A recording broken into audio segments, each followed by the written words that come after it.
Hello, everyone out there. Welcome to Beyond Avernus. I am DM Steve. I am with you today with the Alleged Five. Say hi, Alleged Five. Hi, Alleged Hi, Five. Alleged You Five. did it. You did it, guys. I was testing you. So, Think for a second. what I decided is we're going to actually take a little bit different approach to like the start of this. I always like to start off with a little chat with you guys and say, how have you been this week? And we actually have to talk and say how have we been for 2 weeks because we missed last week's session, and I apologize for that.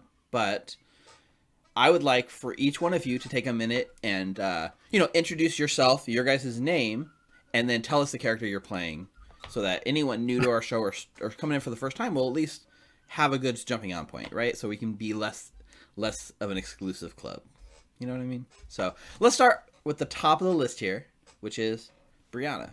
Brianna, why don't you say hi? Oh, hi, I'm Brianna. I play Ava, who is a rogue cleric kind of person. So yeah, hi. All right, and up next, Rick. It is Rick playing the Shadow Elf Ranger Fighter Hallandar. All right, up next, Marius. Hi, I'm Jordan. I'm playing Marius, a Protector Asamar Paladin fighter, and he's a Vengeance Paladin, which is why he's so angry all the time. I realize I said Marius instead of Jordan, so maybe you're Marius and you're playing Jordan. Maybe I got that wrong. You're playing the fictional character Jordan. It's really hard to tell these days. Yeah, that's a little... Steve, why'd you give Jordan the sword? As soon as Marius lost the swords, didn't you go to Jordan's house and you gave him Zariel's sword? Yes, in real life. I mean, look, Beetle and Grim makes I have a good one product. DM. I appreciate it. I'm just glad, sometimes DMs threaten to come over to your house to kill you, and other times DMs come and give you swords. So it was a good one. There's two kinds of people in the world, right? Yep. Sword Two DMs kinds and of murder DMs. DMs. Yep. Well, Sometimes the murder DM has a good reason to murder her players, but what do I know? moving on from that murderous comment, Mike. I am Mike. I'm playing Morthos, who is a 25-year-old male tiefling warlock. That's the most important part. What's the most important part? The warlock of what? Warlock of Maliki. There we go. And, we were playing, a little side story, we were playing a different campaign my brother was running, and me and my dad were playing in it, and he was rolling. Basically, Jordan, he inherited your roll luck. Oh, Jesus. Oh, no. Oh, I could not get above 10 the whole I'm night. so sorry. Sometimes I just give it to people, and I'm so sorry. Well, like you said, you're always the magnet for it, but if you're not there, it has to go somewhere. However, I was a magnet. The whole night, I was just... Every time you're about to roll, I just had that, instinct to listen for you to say Maliki, and it didn't happen all night, and I was just... It felt wrong. Yeah. I think in the next campaign I'm going to do it. And so, Rick, I'm a ranger in this game, so first time ever playing a ranger. So Nice. Yeah, so Maliki could work a little bit in this. Yeah. We are playing the Stranger Things box set, so... It's just like... Ooh. Yeah, we went to the Upside Down world. We did. Last campaign. Yeah, it was interesting. All right, and last but not least, Tyler. I am playing Zeke, a crab human druid. That about sums it up. If you had any questions, refer to our other videos. He didn't start that way. Yeah, it got better. Don't worry. You started as a very old man in a tavern, and now you're a crab person. I'm a crab man on the town. Yeah. All thanks to a chance random encounter in the High Hall of Elturel. Wizards of questionable morals. It's just you saying it got better. That's a way to put it, Tyler. That's a way to put it. You're now a Simic hybrid, but wild, brother, wild. Yeah, listen, if you're out there and you're feeling that your human form is not what you truly are meant to be, and you too would like to be a crab hybrid, it's okay. Hit it, Mordenkainen. It gets And better. You just need to go to the first level of Avernus, and I can refer you. Please let me refer you. yeah. Oh my Yes. God. I need to refer you. Well, no, you paid off been that debt. Yeah, I still feel like there's something in it for me. It's got its grip around my heart. this is true. Yep. Man, D and D is so I much can't fun. believe you got so much mileage out of the pyramid scheme joke. I did name the episode last week Two Friends. Because Nice. you gotta like refer Nice. two friends, or then refer two friends, and then refer two friends. So if you're out there watching right now, Refer get two to of your friends. friends to come tune in our stream right now. And then you can leave. And then you And can then you stop can watching leave. this stream. Yeah, and then if they get two friends, they can leave, and that's the way it goes. I did offer like a bounty last time, which was like basically like, subscribe to YouTube, and then tell us which player should get like inspiration. I think it was, or money. It was like gold. Like it was gonna offer you guys like what, 1,000 gold or something like that. Not a single person took us up on it. So I should have created some fake accounts and handled it. yeah, so nobody out there is doing the two friend referral strategy. And No it's- one in here is doing the two-friend referral strategy. Nobody in here either. That is true. Even Zeke was like, this seems a little irresponsible. Well, I am DM Steve. You can find me on Twitter down at the bottom at Steve the DM. Follow me there to find out when we're going live. We've got a couple different streams that we do, and if you haven't followed us on YouTube and Twitch, please do. Help us grow our numbers and get us some channel growth. Yeah. So I appreciate you guys taking the time out of your busy week to put Cyberpunk aside and come play D&D, because I assume all of us are playing Cyberpunk in our free time. Crickets. I'm right here. Yeah. Yeah, Tyler, I saw you stream it. What are you talking about? You saw me stream a PowerPoint presentation of Cyberpunk for 3 hours That's before true. realizing it was a PowerPoint. Yeah, it was just a character creation. I only got to watch for a few minutes.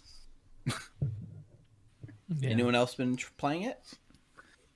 Yeah, I've been just playing it and being like, oh, that's not right. No, that's not right. Yeah. So I'm trying to enjoy it. I'm enjoying the gameplay, Mhm. but everything other than the gameplay, I'm not really enjoying, because it is what it is. That's how it's kind of where I am. Like, I'm really enjoying like anything that has to do with like the main story path seems passable, and I'm enjoying that aspect of it. I'm not super far in by any means, but you can just tell like the world itself is like not done, or like you know what I mean, like Very duct tape. Yeah. yeah. It's like propped up with like bubblegum and sticks, and that was like somebody's like, just make it work. God dang it. And Yeah, we need to get it out. this just is the like delayed weirdest version, by thing the is, way. This Yeah. is the game It's that's delayed several essentially times. release. Yeah. And the weird thing was with the Witcher series, like the thing that they were so good at with their last game was making the world feel alive and making every side quest feel interesting.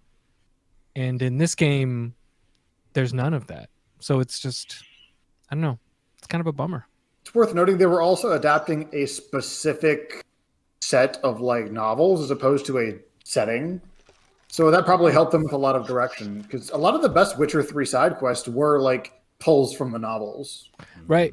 Yeah. I mean, there was definitely more novels than that they had to work with. But I mean, I was hoping someone over there could be creative and just make stuff in the genre. Yeah. Yeah. I mean, I feel like it's the kind they're of thing probably where- going to give some post-launch support for a little bit more of the technical stuff. Like, there's one specific window that you have to crawl through for some like quest thing, and I've seen about 4 different GIFs of people like trying to crawl through it and getting launched exactly 200 meters back. That's amazing. It's That kind is of funny amazing. how consistent it is.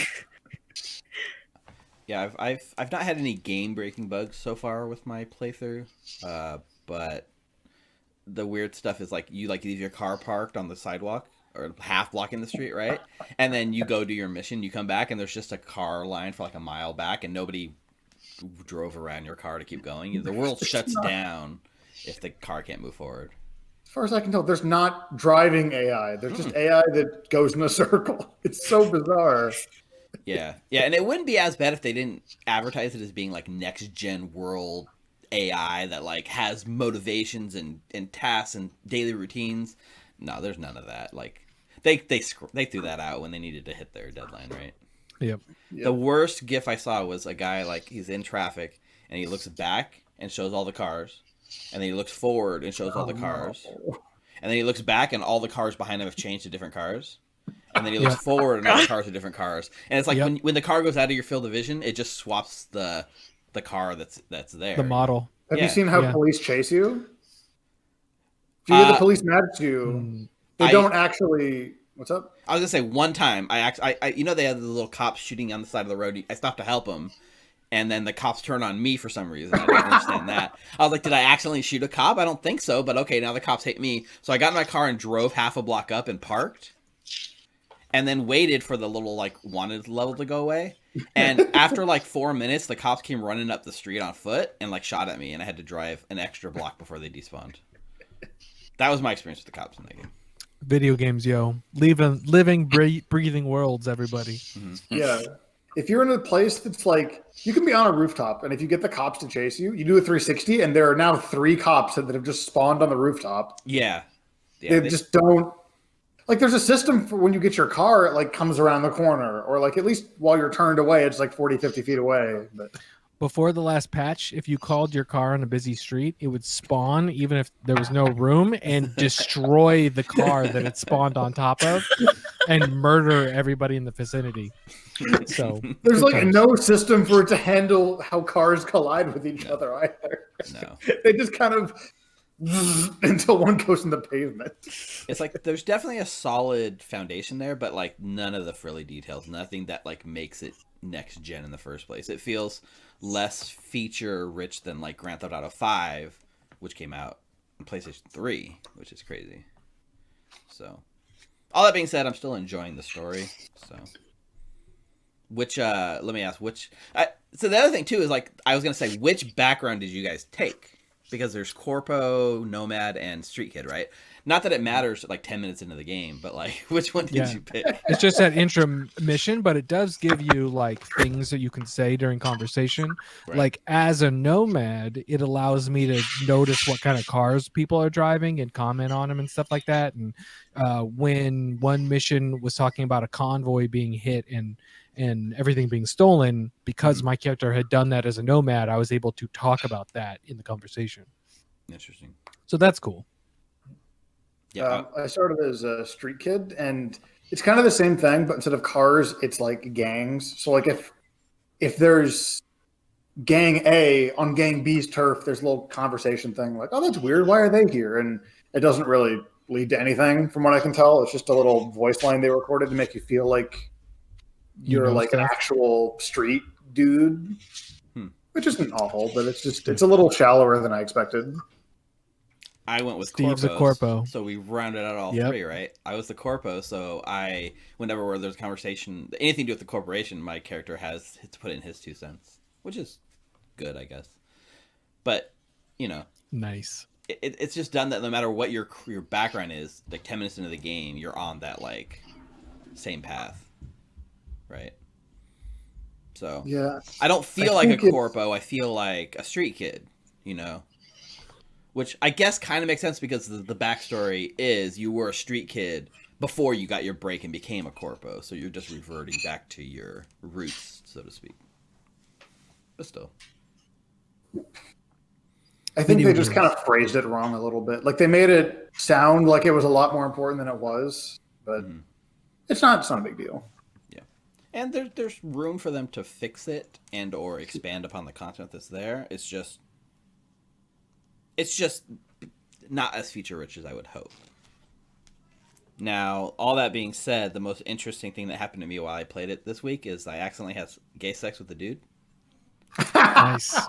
I've heard that's very sex with a dude. Yeah. As opposed, well, that's true. You didn't know. Hey, how do you know I wasn't playing a female character? You called it gay sex. You said gay sex. Well, then I could have been gay sex with 2 ladies, right?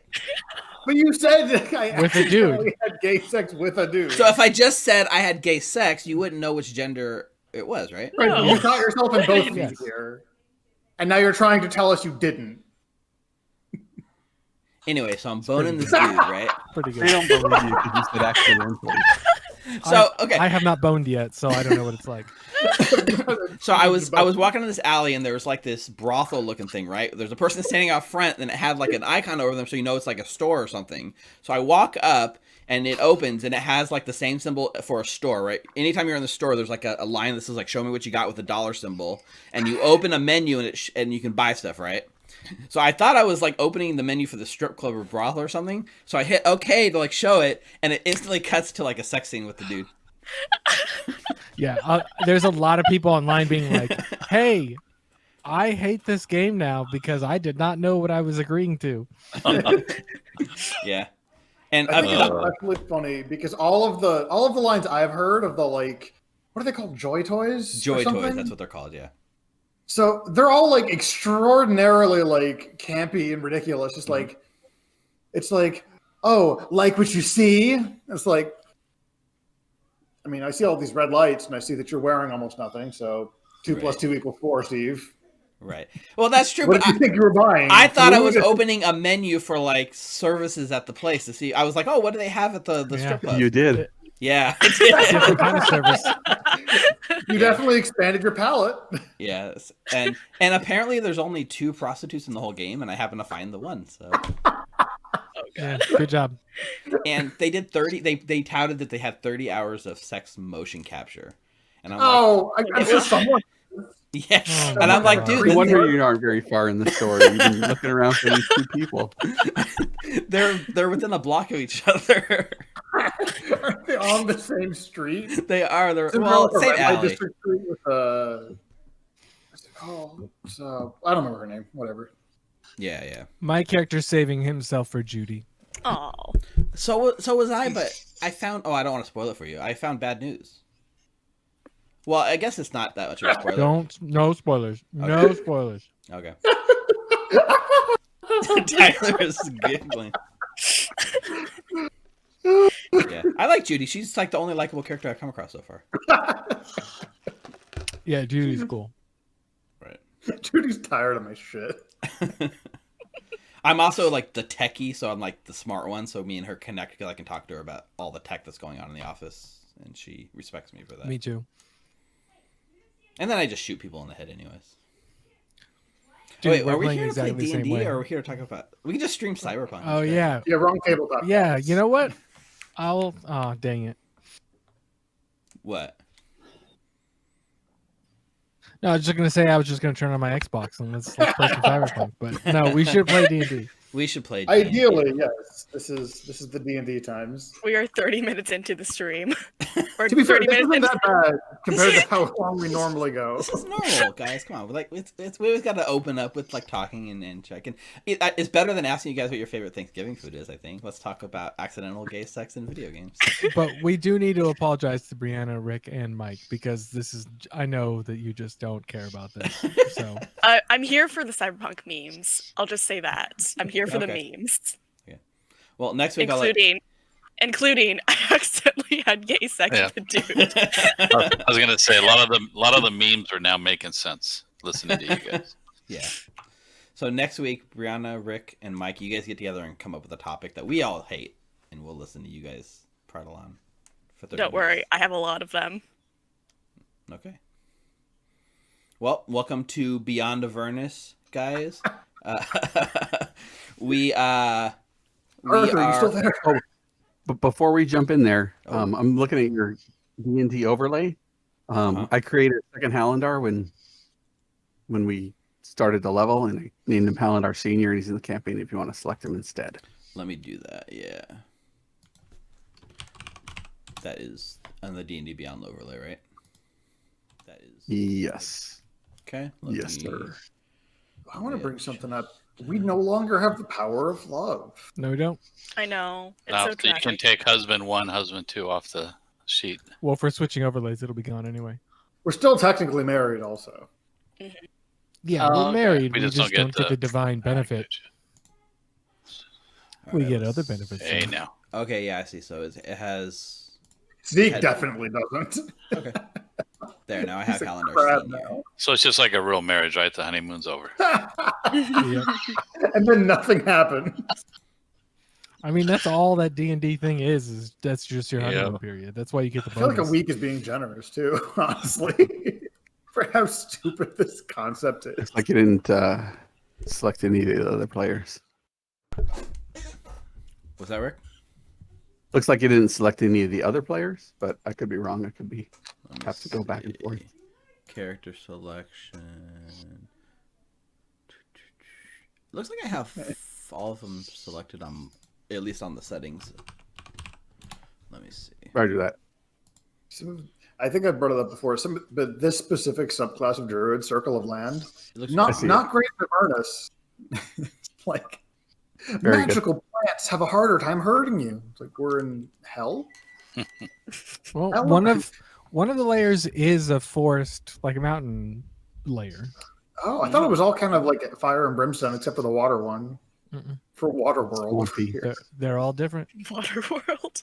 Wow. I'm really excited. I mean, man. on my I'm happy screen, to see Kevin Costner. you can see all the layers. And Rick was kind enough to put this graphic together with all the 7 layers, right? I guess Yeah. there's 8 nine, minus 9 Avernus. layers. 9 layers, 7. What is this hell? It's 8, including Avernus. But you can see, like, some of them are fiery and others look watery and icy. Not fiery.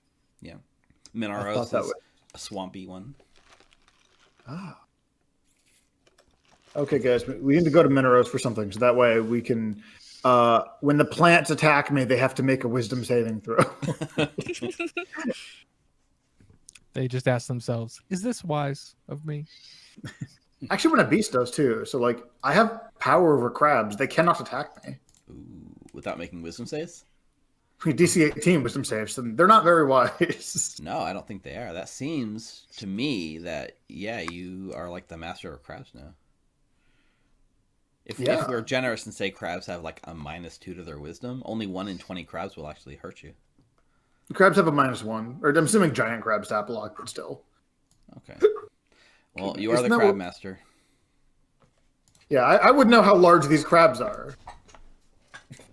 All right. Well, welcome to Beyond Avernus, where we are supposedly going to the other layers of hell, but so far have spent time in Avernus and now Candlekeep. Beyond Candlekeep is beyond Avernus. That's it. It's like before Avernus. We're regressing because we were there when you guys were like I think you guys hit level 5 at Candlekeep. I don't remember because that's the session that you guys brought me in, and I was like, okay, I'm here. Yeah, you met them on the way to Candlekeep, right? Right, but then you guys, nothing much really happened on the way. They met you after they'd already lost the shield and gotten jumped by the Cambion, right? Yeah. Yeah. So Because the first time I saw the shield was at the Wall of Fire incident. Yes, that's right. Or didn't And- like Rhea or someone made like a 3 damage attack that knocked it out? Oh, that was Morthos.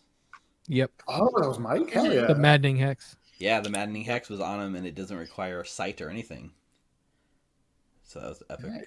That was a nice. I was prepared to kill someone. I was like, oh well, someone's dying. Imagine a world where we just wipe there. Yeah, we wouldn't be here at all. There'd be no crabs. There would be no... Okay, that got really sad now. Yeah, we're in a better place now because of it. But between like we took last week off, but between our last session and this session, we all collectively did an off-stream session, which was entirely a shopping episode, where our players were able to procure magical items per the Xanathar's Guide's rules, which is you put money down to like source an item, and then you make a random roll, and then if you get lucky, it shows up and you can purchase it. So the group of players, you guys all burned through most of your cash, getting some pretty cool stuff, right? Yes. Yeah.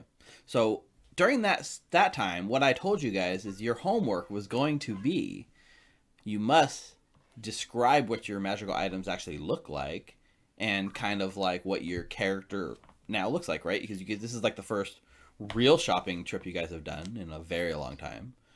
So I would like to hear that now. Maybe you can give our viewers a quick overview and a recap of like what new magical items you acquired, and a quick description of maybe either each individual magic item or just specifically a new description of your character as a whole, because they might not be recognizable compared to how they knew you before. And this stuff all this shopping is going to take place in the background over the rest of this week in Candlekeep. So it's kind of assumed that these things are picked up piecemeal over this next week, and you will have all of this done before we go back to Avernus. So, come here. No. This is my son Charles is interrupting me, so it must be something pretty important but he doesn't want to be on camera. Oh God, he wants to mute. Okay.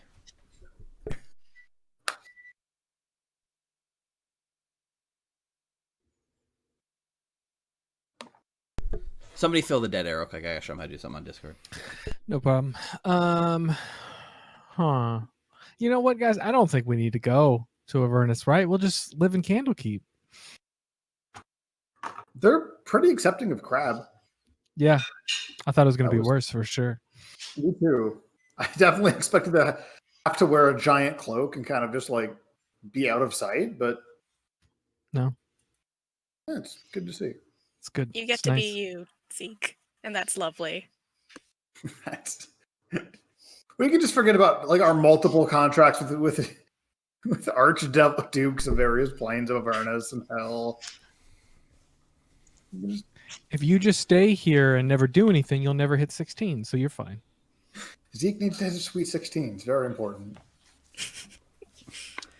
I kept planted everything. I kept thinking, getting the level wrong. So for like 2 or 3 weeks in a row, I'm like, you all level up. Okay, I'm 15, right? Like, we're level 14. Yeah, that happened every time we talked about our level. Yeah, nobody knows what level. In my defense, I was changing out the cleric levels a lot. So I don't see 14. I see like 7, 5, and I have to do math. Yep. Math is no fun. Okay, Math is only fun if I can throw it. Do we have any volunteers that would like to describe their character first? I can go first. All right. Why don't you give us an overview of what you actually got, and then description of your character, or however you want to do it.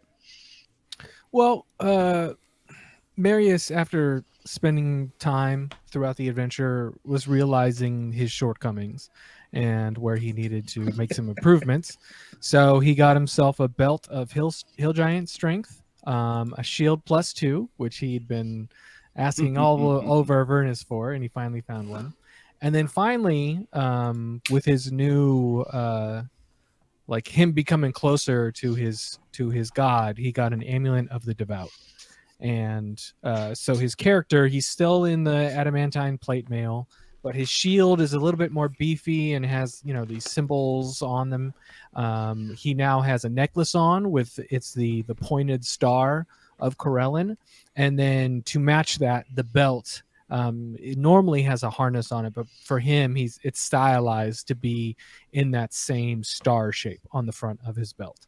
And yeah, so far that's what he's got. And yeah, I think that's it. I also have the Hero Forge, so we could also update that or change out the mini or something at some point. I definitely would like to see the updated thing, but I am very excited to see how your new harness will help you, Marius. I mean, you bought a harness when the honeymoon was over. Yep. It only made sense, but just by putting on that belt, all of my 2 hits went up by like 3. Oh God, that was probably the biggest like item you could have gotten to help you. Yeah, it was important. Yeah. Okay. It was either that or dip 1 level of Warlock. So. Yes, and I really went back and forth on that, but I don't think it makes sense for him narratively anymore. Not even Maliki?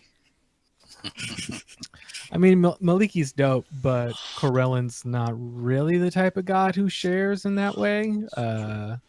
But not an open relationship is what you're saying. Yeah. But Mortho still has to it'd be different. 2 people to Maliki. I know, right? I'm working We'll on it. see. Zeke got out while Yeah. the getting was good before any of the downsides popped up. Yeah, he's doing the long game. He'll get us eventually. All right.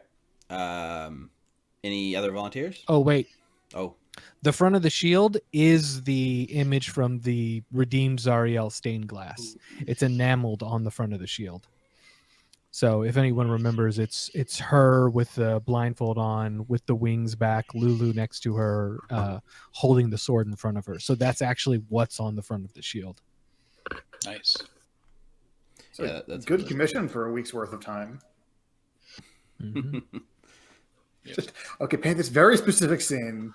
I saw it once. I just need you to recreate it exactly, okay? Just, maybe he already sketched Yeah, it out. it's in our journal, by the way, guys. If you want to see it again, under Player 5, Chapter 5, Player Handouts. Yeah, I was trying to Zariel's pop it Redemption. up. Yep. Nice. I imagine that's probably going to get a lot of questions. Oh, but there's like in a fun way. Lulu. Oh, I miss Yep. Lulu. She's on the shield too. Oh, that's cool. Just kind of represent what we get through. He wants to carry that around with him as, I mean, we redeemed an angel. It's Yeah. super important. Freaking awesome. Sure. All right. Any other, who wants to go next? All right, Morthos will go. So, you see, Morthos now has, normally he's just wearing kind of this armor, but now he has this cloak. It's cloak of protection, so it's kind of a dark blue and some black in it. So he's now wearing that. He also got a +2 shield, which is Hell Crab, but it's covered in dragon scale, which gives it the +2 protection on it. I'm also I got a new Rod of the Pack Keeper, which is a woolly mammoth femur yeah. bone. Hell yeah. I'll put it in the chat. You guys can see what it looks like. Oh, I want to see that. It's kind of all decorated out, so that's it. And I got a cloak of everything, and that's just kind of, I'm not wearing that right now. I'm just kind of packed that away. Wearing my cloak of protection right now. Okay. So, are you like a caveman now? Not really. You're carrying a giant femur around. Yeah, I guess, Deeper and deeper I guess in a into way nature. it could kind of look. I guess it could look that way a little bit. Fred Flintstone. Yabba dabba do. When Morthos dashes, he says yabba dabba do. Slides down his dinosaur's tail. Nice. Yeah. Maybe when I have my dinosaur out there, it'll really look like it. The dinosaur's killed all of the opponents. Just looks at the camera. It's a living, and just poofs away. Okay. Put this Very- stuff in chat. Very cool. Yeah. Put it in chat, and we'll pull it up and check it out. All right. Who's next? If we go Marius, Morthos, next on the list would be Zeke. Yeah. So Zeke is, unfortunately, Hero Forge does not have an option for crab person Simic hybrid, and turtles don't really look close enough to swing it. So I will probably try to find something a little closer for the next week. Zeke is still a crab person, as is correct. Over this week, got half plate +1, traded in the mithril plate for that, and it's half plate, but with the metal components have been swapped out for hell crab shell. Locally sourced, whether from Zeke or Jeremy, the answer is unknown. Same thing with the +2 shield. It's wooden, but the like middle part, it has primarily it's kind of like meticulously I can't think of the word right now.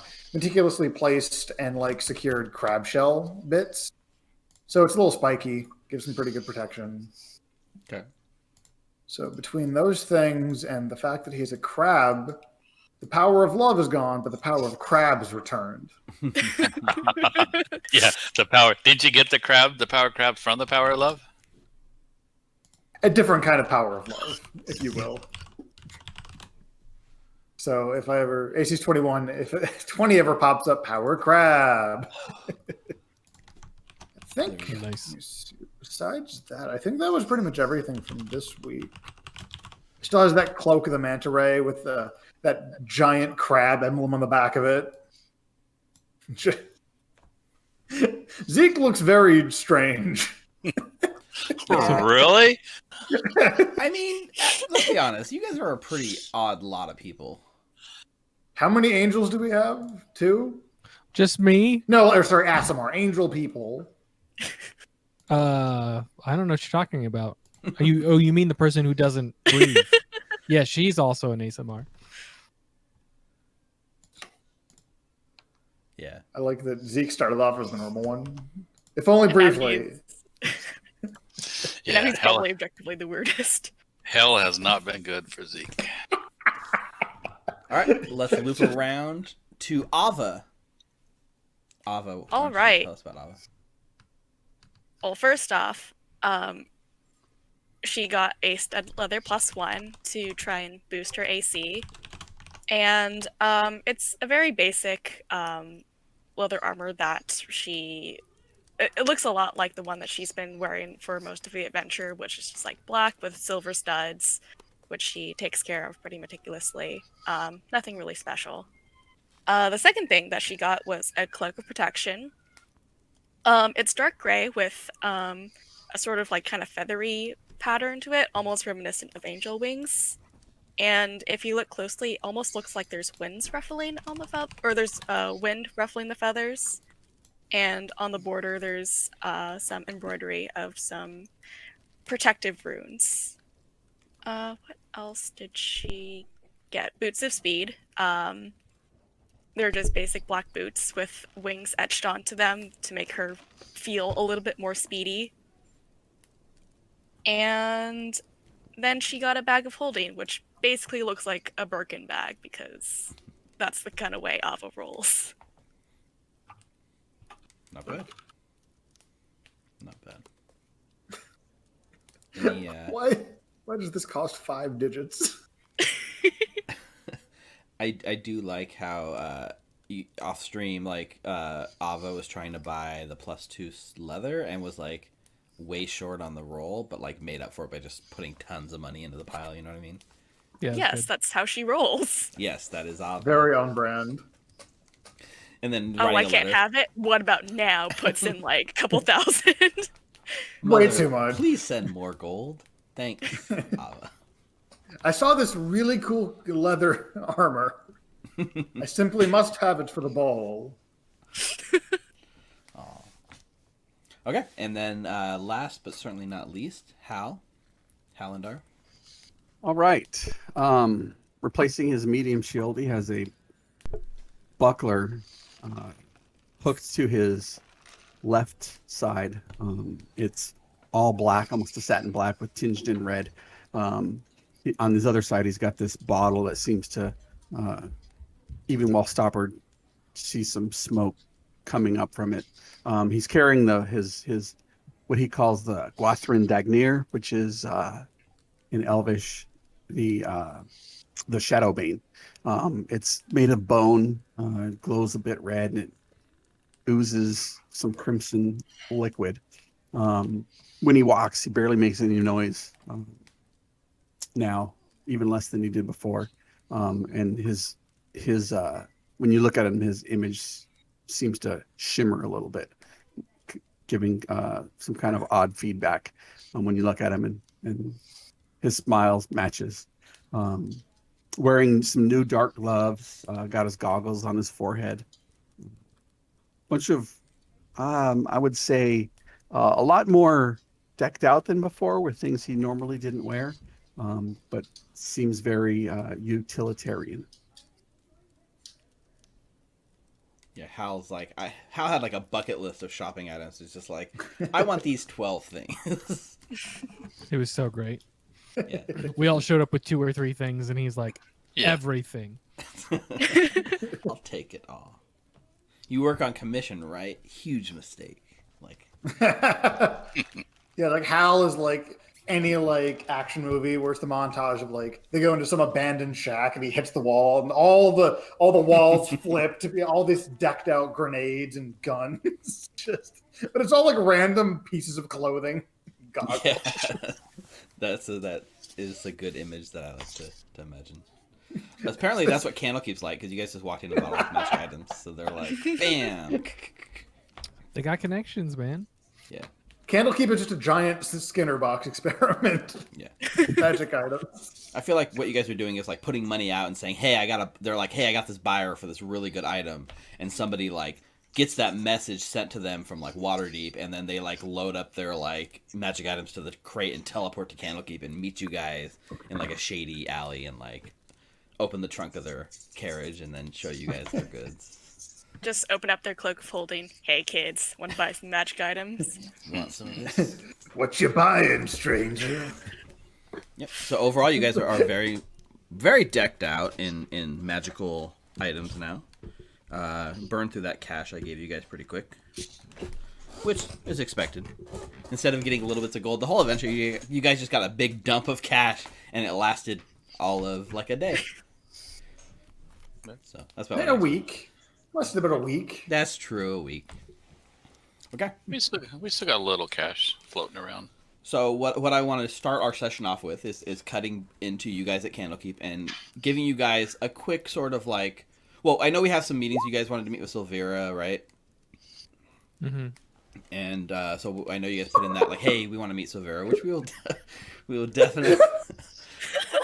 Quit distracting you, Brianna. Oh my God, Steve, that's Wow. Hey, we're not out of Candlekeep Yeah, yet. he lost Nice, it. nice, still young. You broke Steve. No, so I saw a chat and I looked out of the corner of my eye and all I saw was like the word gay sex, and I haven't even read it yet. And I'm already broke. Well, we haven't been in that one alley, so we haven't been yet. So good. Yeah. So we'll get to that thing, and I wanted to give each of you guys like a little bit of a moment in the week of as you guys like had a little bit of time in Candlekeep before we move back to like hell.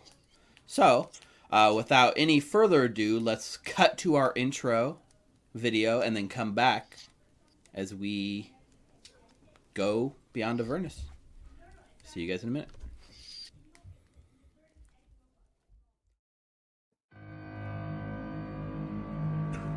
Deep in the lower planes, detached from all the comforts of the material world, lies a realm called Bator, otherwise known as the Nine Hells.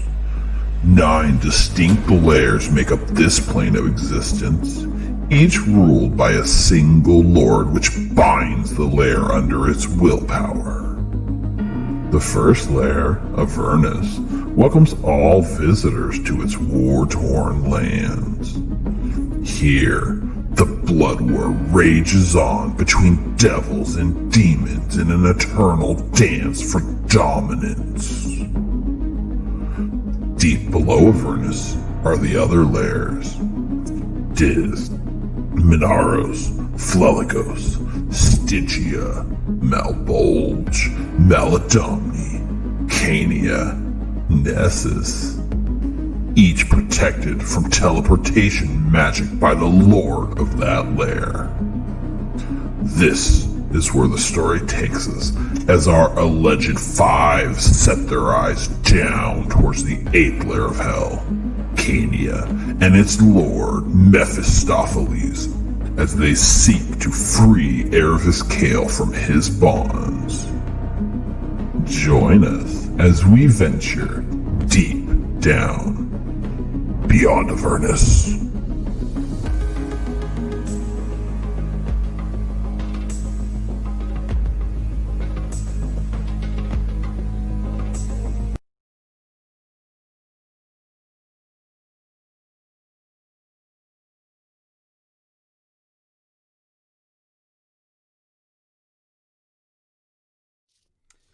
All right, welcome back. Welcome back to Beyond Avernus. Do not mind Brianna, who's like putting terrible, evil messages in our chat for the world to see. As one does. That is true. She's just trying to quick hack you. Yeah. So I put on some background music, but it's like so quiet. I don't even think it's. Oh, I just had my thing turned down way too low.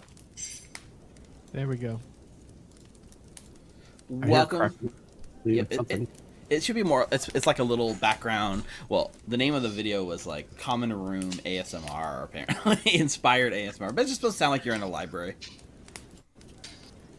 Ironic. Yeah, you guys arrive at Candlekeep. You guys settle in for your week, and the first thing that you guys did was to send off for Silvera to let her know that you've arrived. You guys went back to your room. There was a single room, or I think no, you guys got 2 rooms. Hal got a room and Ava got a room, and you guys were able to have your servants or attendants or helpers check in there. I think Ava took a nice bath to relax, and then Hal went like straight for the stacks to like start researching. But within, I would say, a couple of hours, maybe like 4 hours or so of being in Candlekeep, there is a sort of knock at your door, Ava, and one of the attendants has come to let you know that Silvera is ready to receive you guys. Ava will definitely grab anyone who is available. Guessing that doesn't include Hal, but Hal doesn't want to be there because she has the demon. It could include Hal if you want to grab him, but that's up to you guys. Guys, should we spend the time call for Hal? studying in the library. I have a feeling he doesn't want to be bothered. Oh, okay. Okay, so that works. So yeah, you guys are able to get yourself together. Because Hal didn't attend last time either, right? Or you left when you saw the demon, is that what it was? Correct. Yeah, I you left to the music room. That is right, yeah. Okay. Yeah, so you guys managed to go through the very confusing maze of towers and hallways, and as you're going through, you're hearing like the normal like chanting of monks like kind of echoing through the walls, and there's the smell of like books like permeates everywhere, and like pretty much every room just has books upon books upon books, and somebody reading by candlelight, somebody scribing a book, a classroom of like wizards practicing and debating about the best runes to use for transmutation. You know, it's a very much a research facility through and through. And you make your way to the Infernal Tower, which is where Silvera makes her home. And she takes you up to the door, knocks on it. Silvera asks for you guys to come in, and the attendant like opens the door and like motions for you guys to go in. And as you enter her office, it's a very familiar sight, right? It's the actually this would be a good time to recap what it looks like. So let's go back to the chapter 1. By the way, the chapter 1 description of her room. The walls of this circular tower chamber are punctuated by arched windows that are currently shuttered. Bookcases filled with Eldritch volumes stand between the windows, while tables are crowded with specimen jars, alchemical equipment, and other clutter. Engraved into the floor of this chamber is a large, 9-pointed star. A middle-aged tiefling dressed in wizardly robes stands by one of the windows, caught in a fugue of intense contemplation. Perched on the corner of the table nearby is a spindly little demon with warty green skin, buggy eyes, thin black horns, and a whip-like tail. And Silvera Savicus turns as she's like going through some tome, looks up, sees you guys, snaps the book shut, puts it down on the table, and says, "My friends, you've returned. Sit. You must tell me everything." And she motions for you guys to take your seat within her nice, kind of oversized couch, which comfortably sits about 3 people. Does she? Does she comment that Zeke is now a crab? Or does she just leave it in the room? Oddly enough, she has not seemingly reacted to you being a crab or Marius being an angel. Neither one of those things seem to have overtly like impressed her, or she doesn't even seem to have noticed yet. Have you heard the news? Well, I mean, I've seen. I obviously you guys have been through a lot. Is that you, Marius? Marius isn't sitting on the couch because there wasn't not enough room for everybody. He's just kind of hovering near the side of the couch. There's a chair piled with like paperwork and research stuff you could like put on the floor if you really Nah, wanted to. He's not going to touch anything. He just hovers. Not quite the same, but I'm still here. And Zeke, what in the nine hells have you as they've done to you? I can surely find somebody to help reverse this infernal transformation. Yes, this curse that he's undergone. Zeke glares at Marius. No. Marius just smiles at him. No, this was consensual. Mordenkainen's actually set up shop on Avernus, and there's this really fancy program where if I refer two people to this kind of hybridization surgery, then I get out of this contract.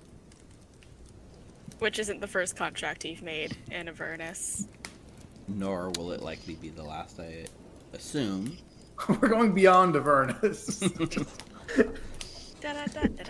Looks at deadpan at the camera. I think it's the office. Everyone looks at the camera at the same time, including her. and the closet. Closet also looks. Yeah, Jezebel's going. We cut Jezebel to Hal looks, looking at the camera, and then we cut back. Yeah, it's just a little pop in like a comic book of Hal looking at the camera, but Jezebel shakes her head before she goes back to her work. Well, you simply must tell me, El Terrell, is it saved? Yeah, it got put back. It did get put back, right? How did you defeat Zariel? She's been redeemed. Yeah, emotionally, I'd say we defeated Zariel. Sounds like quite a tale. And if I recall, you promised me first dibs on the information. So I can tell you from my side, yes, that's what we agreed. My story. She nods. Very well. And she like literally goes to like a stack of like she has like a stack of papers that like Jezebel the imp like brings over to her, and like little vat of ink and a long like quill that she like kind of like pulls out of her robe, and she dips the quill like into the ink and then puts it to the paper, and then kind of looks up at you, Marius, and like is like ready to like listen, and you know, without going through like a detailed re-explanation, like, is there anything specifically you might omit from this, or are you gonna give her like I'm gonna stay true to what happened from my perspective, but any like personal decisions, like Zeke's, like I'm not even gonna bring up what happened at Mahadi's Wandering Emporium, because I don't want to bring up Zeke's decision, because I'm gonna save that. If he wants to say that, if he wants to make his own deal to give that information, that's gonna be on him. And I'm also gonna omit everything having to do with Ava and her stuff, and then I will also admit the unicorn. Like, I'll talk about all that, but I won't do any specifics that have to do with any of the party members. Right. But what I'll do to kind of like sweeten the deal is every time I get to a part where I talk about, say, how we vanquished Haruman, I'll put his plate mail and the Hellfire Lance there. And then when we get to the part about, you know, taking out Lucy, I'll put the Helm of Devil Command and the Battle Standard there. And then when I talk about the conversation with Zariel at the end and how we convinced her and persuaded her to not destroy the sword when we gave it back. And I talk about the whole transformation and how it changed me, and that's why I look like this, and giving her the sword back. And in return, she gave me Matalatok, which is, I talk about its history and who made it and who wielded it, and then I put that there, and then I'll end talking about our conversation with Mordenkainen and how we agreed to kind of balance the scales because of the mess that he said we had created. And then I look at her and I tell her, really, he just doesn't want the boat to be rocked because he just wants to be left alone. He just wants a quiet place to do his research and I look over at Zeke, surgeries. But Avernus provides a very solitary place free from the moral judgments of society. Exactly. He's got his own little island where he gets to do whatever he wants and not piss anybody off or cause any outrage. But because every of that, wizard has their tower, and she motions to her room. But some are more extreme than others, I suppose. Definitely. Do you want to talk about Traxagor, by the way? I feel like that's something we can bring up with her and get a head. The otter that abandoned us. I'll end it with that. Luckily, that benefited us as we were able to vanquish Yunogu, and then I unwrap, I take the bundle that is his giant flail, and I put it on the table. We have all but confirmed that it has some type of malevolent influence, so none of us have touched it. But this is Yunogu's flail. So we figured if anyone knew who would want these pieces and give us something of value in return. Yes, exactly.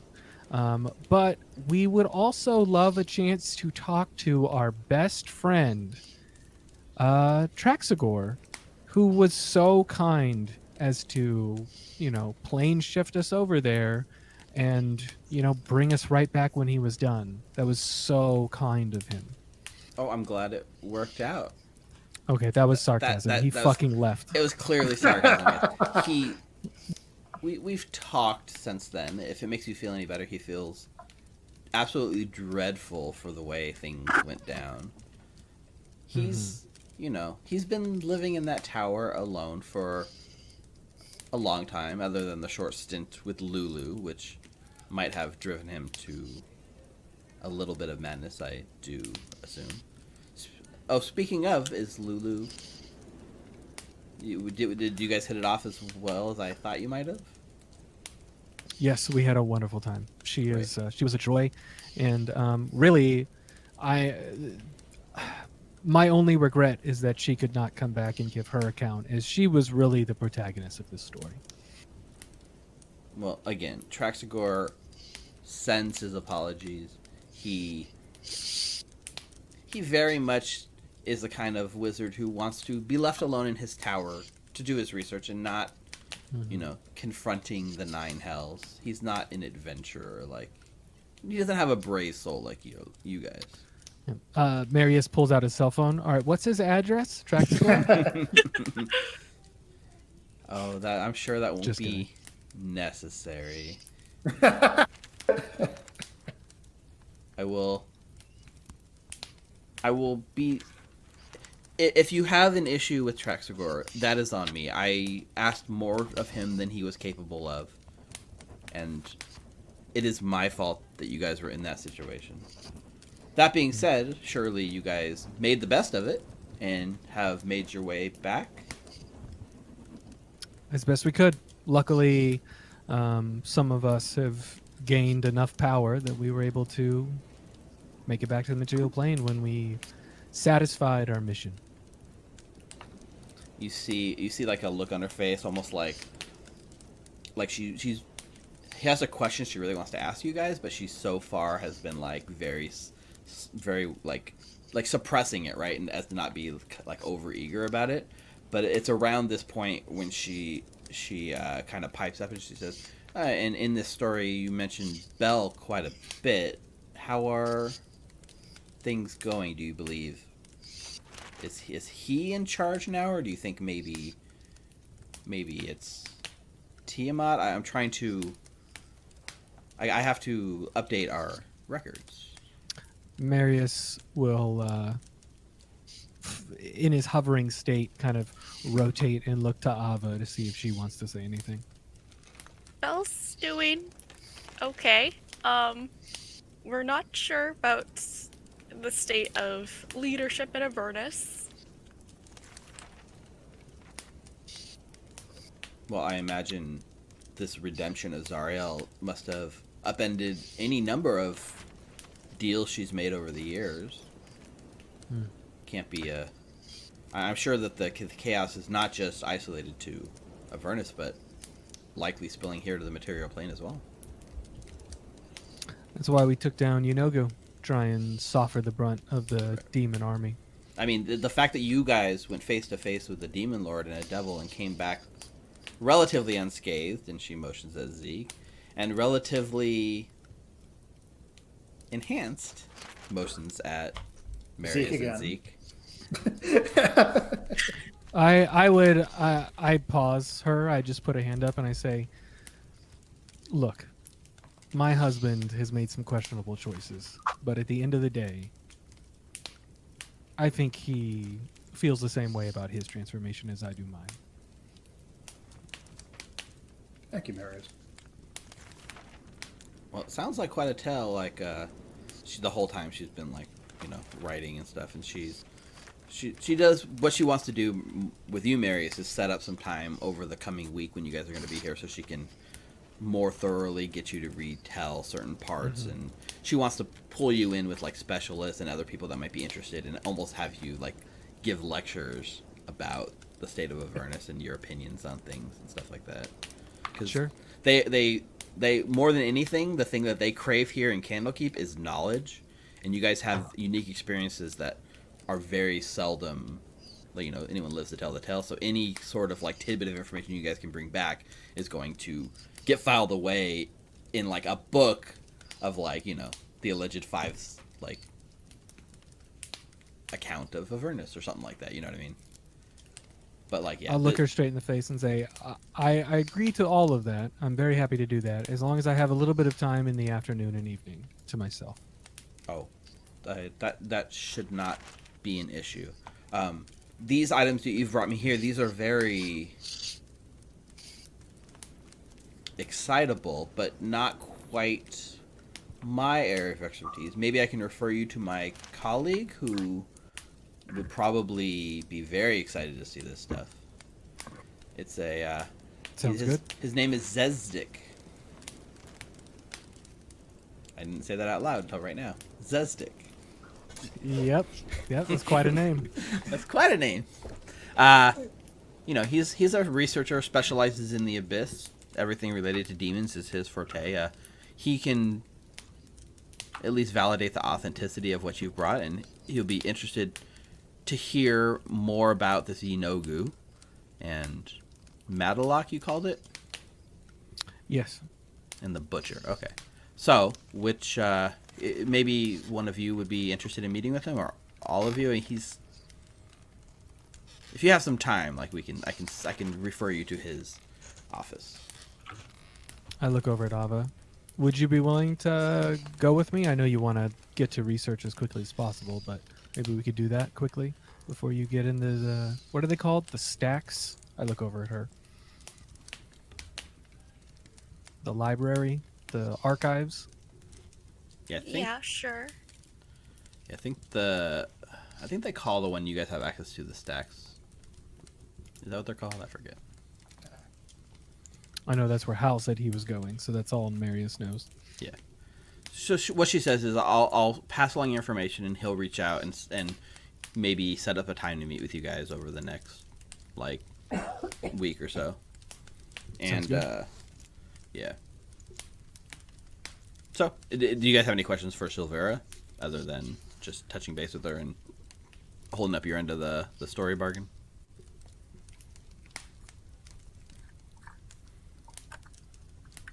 Nothing comes to mind, no. Okay.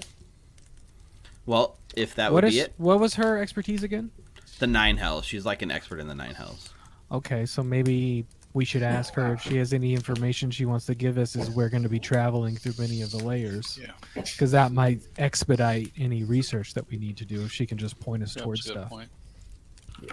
Yeah, she could probably point you guys towards some volumes that are like essentially a beginner's guide to like each layer of hell or something like that. She would definitely be able to put you on the right path in terms of these are the books you guys should request.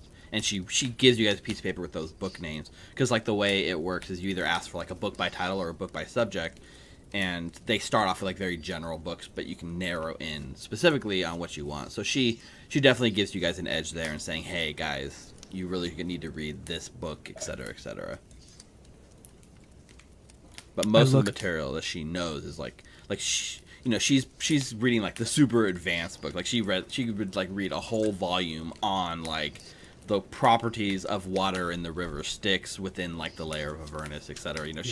She's really into this stuff, like hyper specific. Yeah, exactly. But like the generalist stuff, she'll be able to get you guys some information on that. I look at Zeke and I say, would you mind, I don't know if you have the ability to or not. I look at Ava.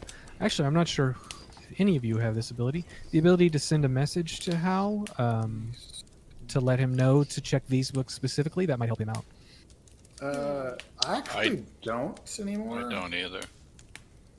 That is that's one of those Eldath things that hasn't really been getting back to me on recently. But there is the seeker like attendant that's kind of like with you guys all the time, and they say like if you need a message passed along, we can take care of that. Oh yes, please, and please copy this list and make it give it to Hal Senior. He should be in this. Not Hallandar Jr. Yes. Not Hallandar Jr. No, I mean maybe Hallandar Jr.'s here. We don't know. No, Oh God. Maybe this is where they're holding his family. in a library.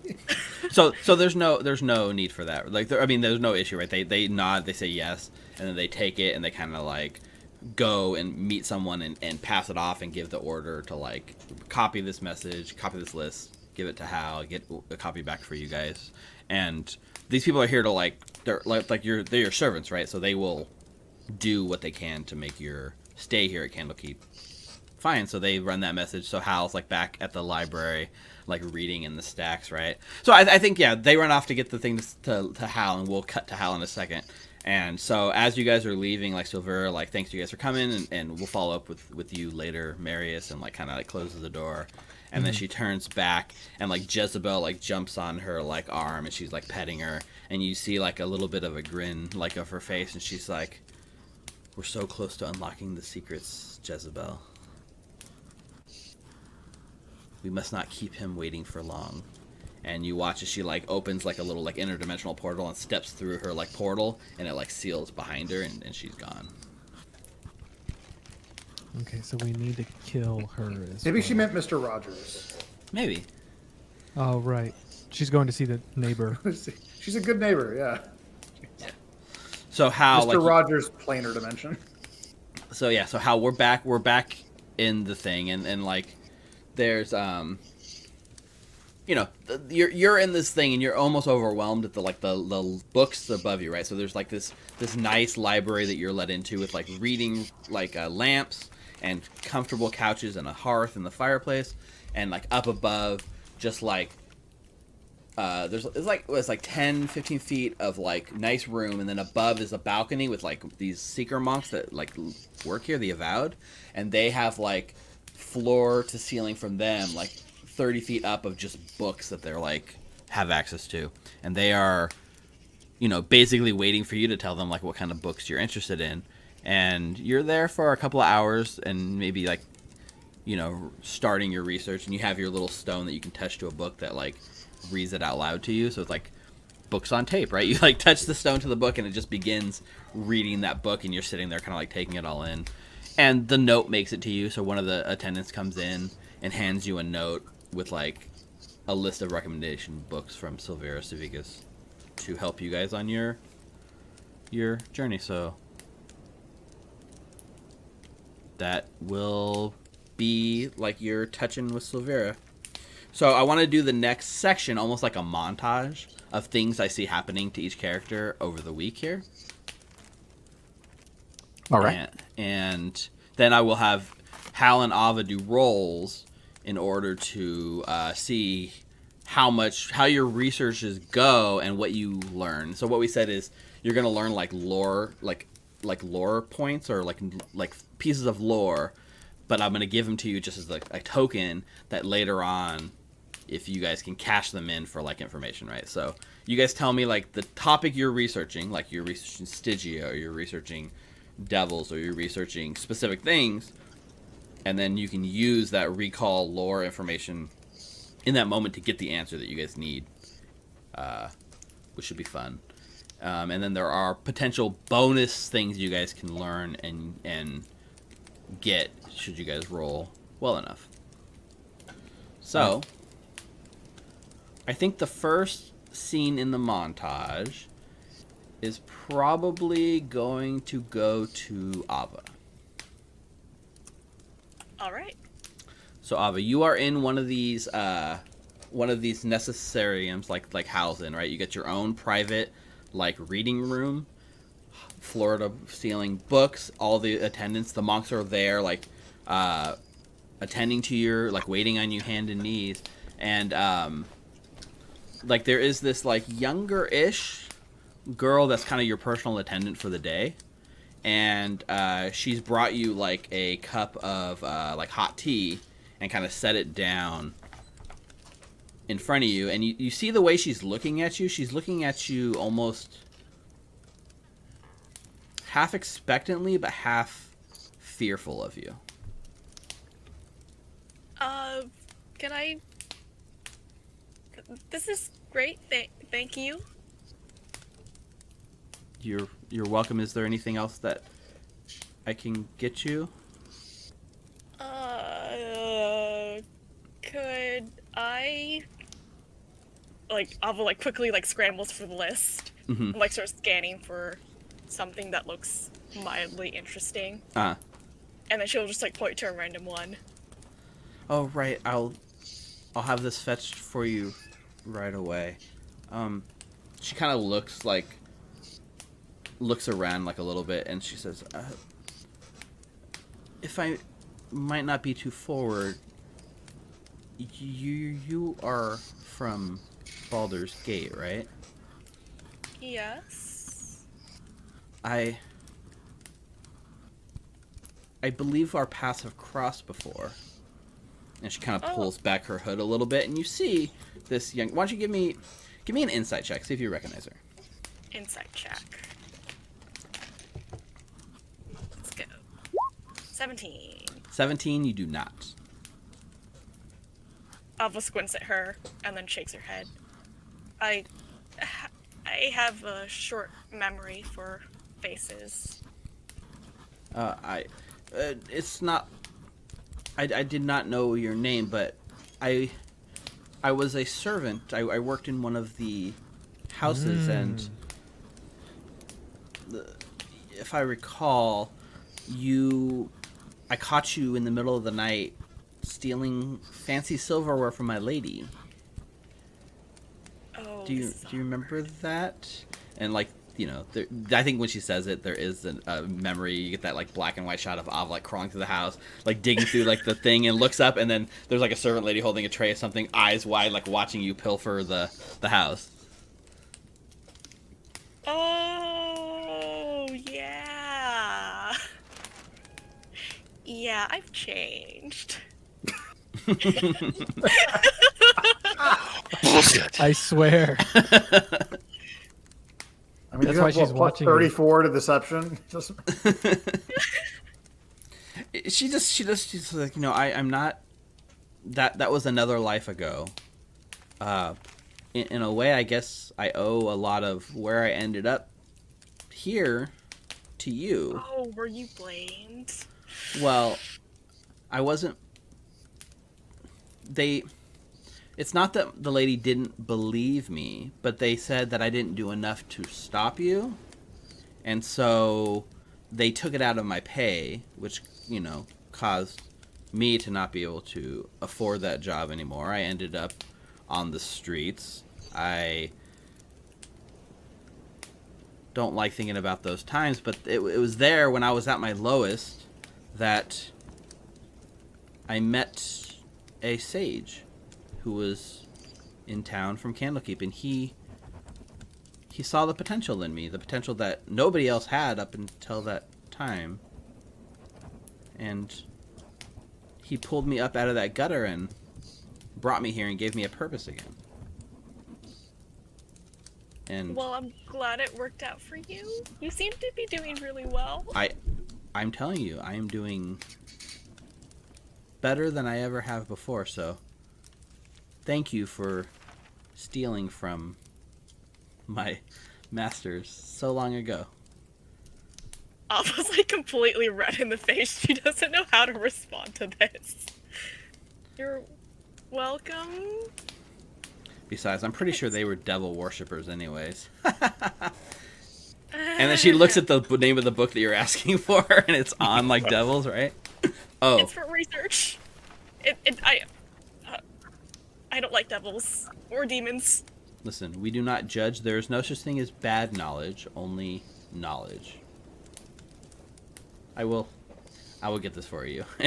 And she goes like off to like send it to somebody who goes up into the stacks and like uses like magic to retrieve the correct book and have it brought to you. What is Ava thinking as you watch? This is a really weird, kind of a strange interaction for Ava here, right? As yes. This girl like leaves, like some small insignificant thing in your past seemed to have huge ramifications on somebody else, you know. She's having an existential crisis right now. Yeah. Okay. So that's Ava's like montage scene, right? So we do like a crossfade from like Ava to a different character, and I think the next one would be Zeke. Go ahead. No, what were we gonna say? So is it crossfades from Ava kind of like going through the library, you know, getting the tomes, kind of poring over them to try to research things. Uh-huh. Cut to Crabman Zeke, who's still only like 5'6". He's not like any taller. Mm-hmm. In the stables, on the ground, in the dirt and muck, with 3 crabs in front of him. Just normal-sized crabs. And we see he's talking to one specifically, Jeremy. And he's talking to that one, and that Jeremy seems to be kind of giving his input back to the other 2. And he's basically trying to train these crabs as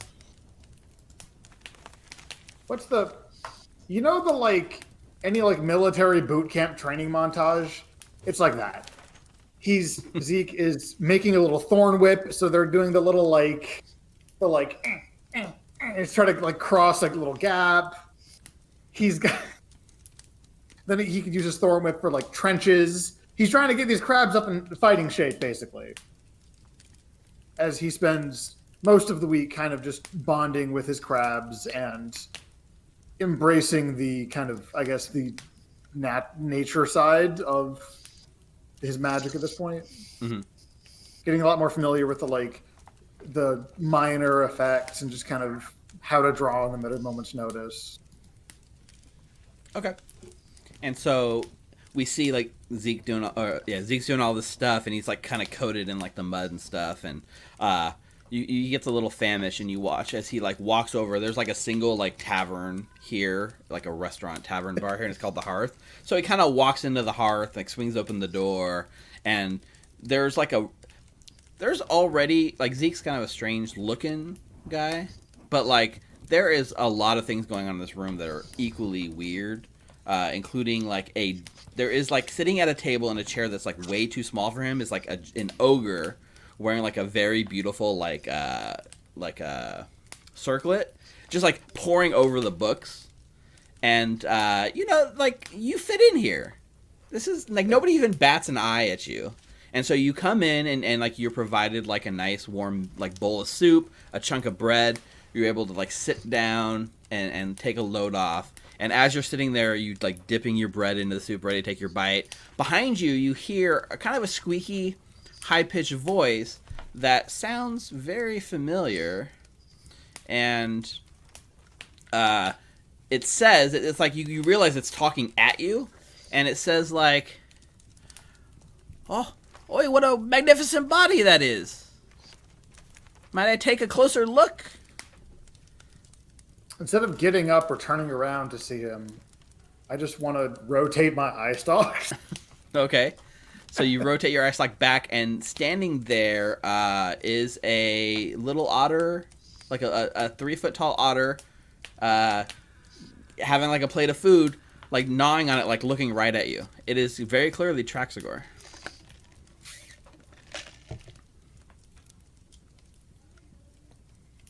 Hi. Yes, it would be great to meet you. Oh, he's like licking off the tips of the fingers. Let me come over that way, and he like scurries along the floor and like up in front of you. And it's not until he gets in front of you and gets a nice look at you from a front, like he realizes who you are. Oh, Zeke? Yeah. Yep, in the crab crustacean flesh.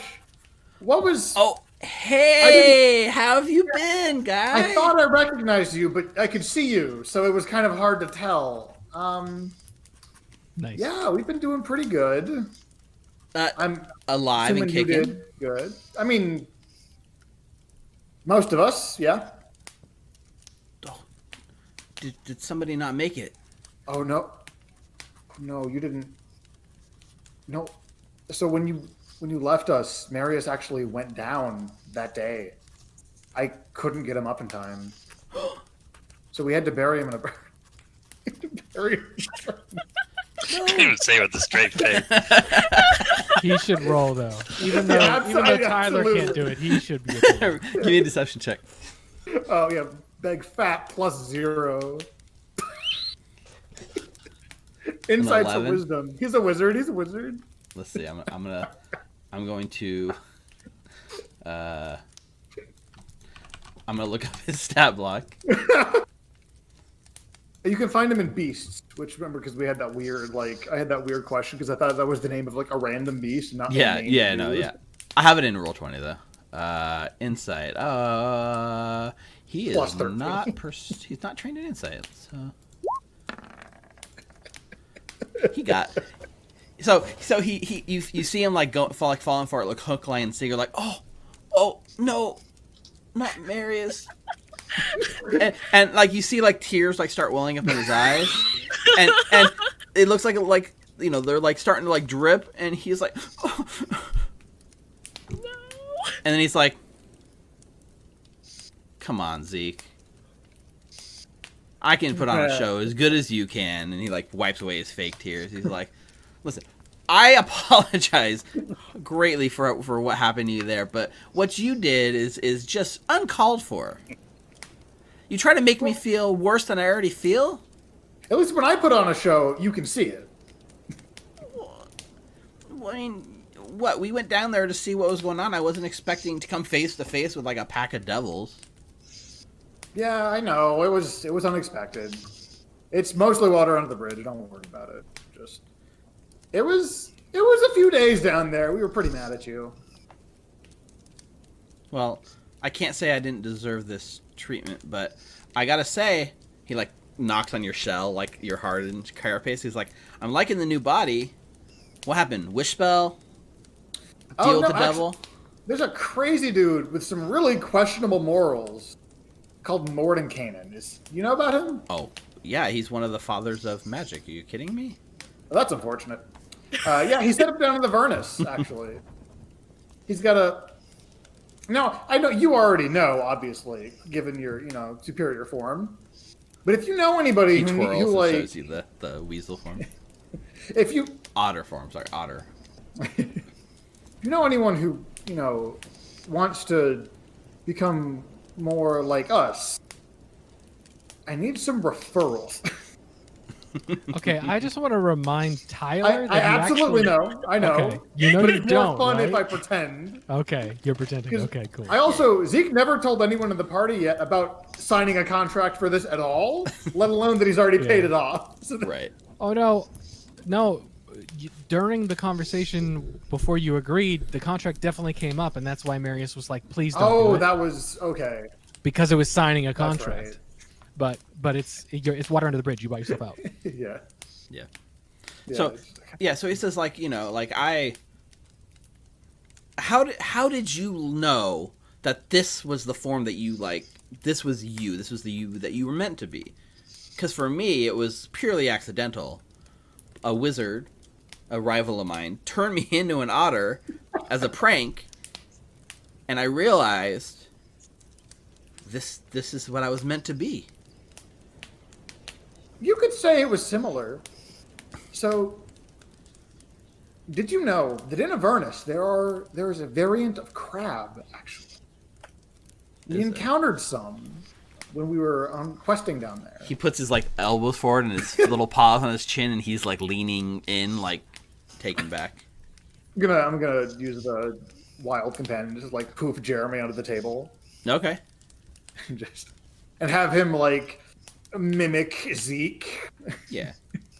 Zeke is like body language. So I think this is like the last shot we see, like Zeke and Traxagor having this conversation here in the hearth of Candlekeep while the ogre is sitting nearby, like reading the page and like licking his like giant finger, like and like turning one page at a time and trying not to rip it. And yeah, there's this nice sort of like moment between Traxagor and Zeke as they compare their bodies and their new forms and talk about what it means to like change who you were into something new. And that's like the last, like the camera pulls up really far and you guys are just like two people in this tavern with everyone else going about their daily business. And that's where we crossfade to another scene. And this time we're going to crossfade to Morthos. So Morthos, you're back at the little, you're kind of like walking through the open aired area, the court of air they call it, and you feel like a tap on your shoulder, like excuse me, I don't mean to be a bother. Yes, how can I help you? And you turn around, it's like this elven. I say girl, but she's probably like 125, but she's young for an elf, right? And she has like long, like red hair, and she's dressed in this like robes, and you can see like very clearly like the clasp that's holding the robe together is like a unicorn clasp, and it very much resembles like a pretty common ceremonial garb for like Maliki, right? She's like, I heard a rumor that you might have been like a follower of Maliki. Oh, you've heard correct. I am. I know it's not the solstice or anything, but like me and a couple of my friends, we were going to get together and we were hoping to recreate the Festival of the Four Feasts. I mean, clearly you know all about the Festival of the Four Feasts, right? Because you are a follower of Maliki. Do I?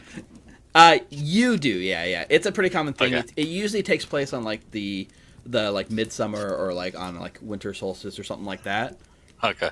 So to do it now would be completely unorthodox, right? It's just Right. a random winter night, and they say like the idea is that it's like a 24-hour festival.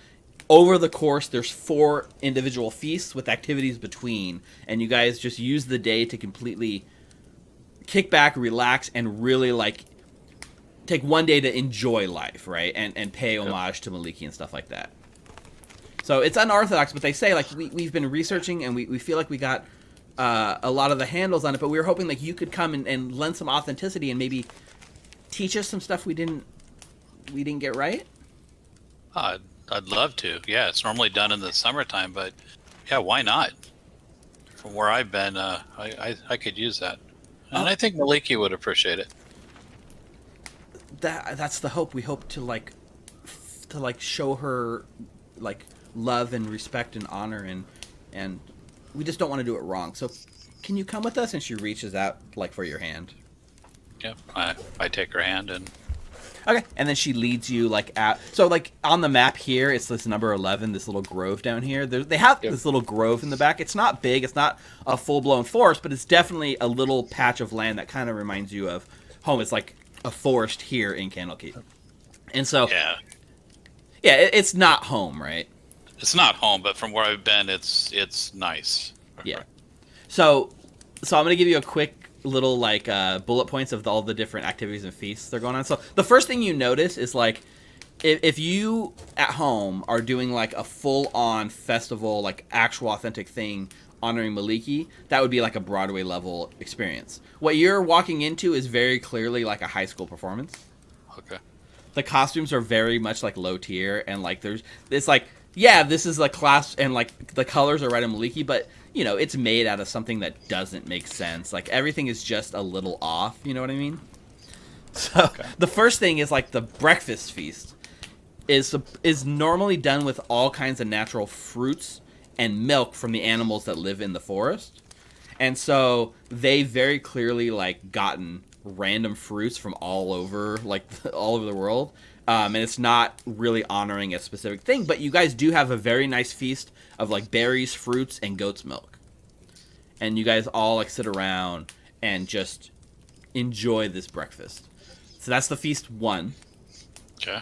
Your activity 1 is you guys all take turns telling stories, and all the stories are typically done with like talking about some great hunt you went on, or some predator taking down like the most elusive prey, and it's this kind of like story time about prey and predator that goes back and forth.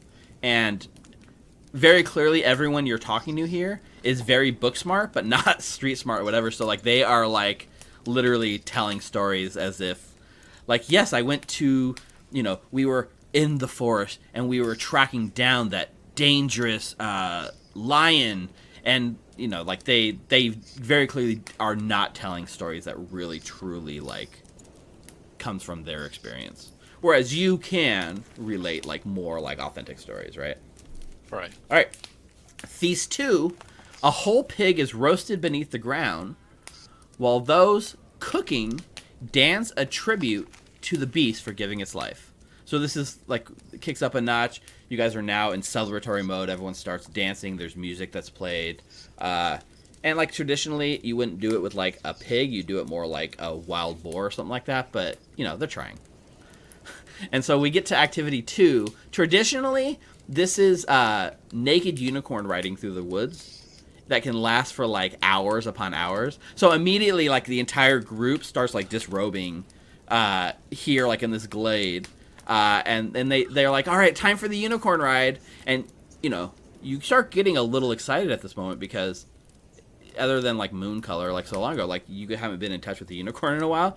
And you look, and they're like, unfortunately, we don't have a unicorn, and your heart sinks. And they bring out like a little pony with a unicorn horn like glued to its head. And then, and then they're really excited for you to ride this unicorn through there. And they don't even have enough space to ride, right? It's just this tiny patch of trees. So they want you to get on this pony and like take it like a small pony stroll through the glade. All right, I do it. You do it anyways? I do it. You know, it's the effort. They're giving the effort. I'm a little disappointed, but I thought they had a real unicorn. But, you know, the effort's there, so I get on the pony and ride it. Okay. And you all have to take turns riding this one unicorn pony. But, you know, it is what it is. Can I interject? What do you want to interject? I know this is his thing, but if Marius is nearby at all, and if Sol is aware of what's happening, Sol, during the first day that we're there, Marius will turn into a Pegasus. So if Sol is aware of what's happening, Sol will come down so that way Morthos can ride him for his ride. Would you want to go retrieve Sol and Morthos? Yes. Okay.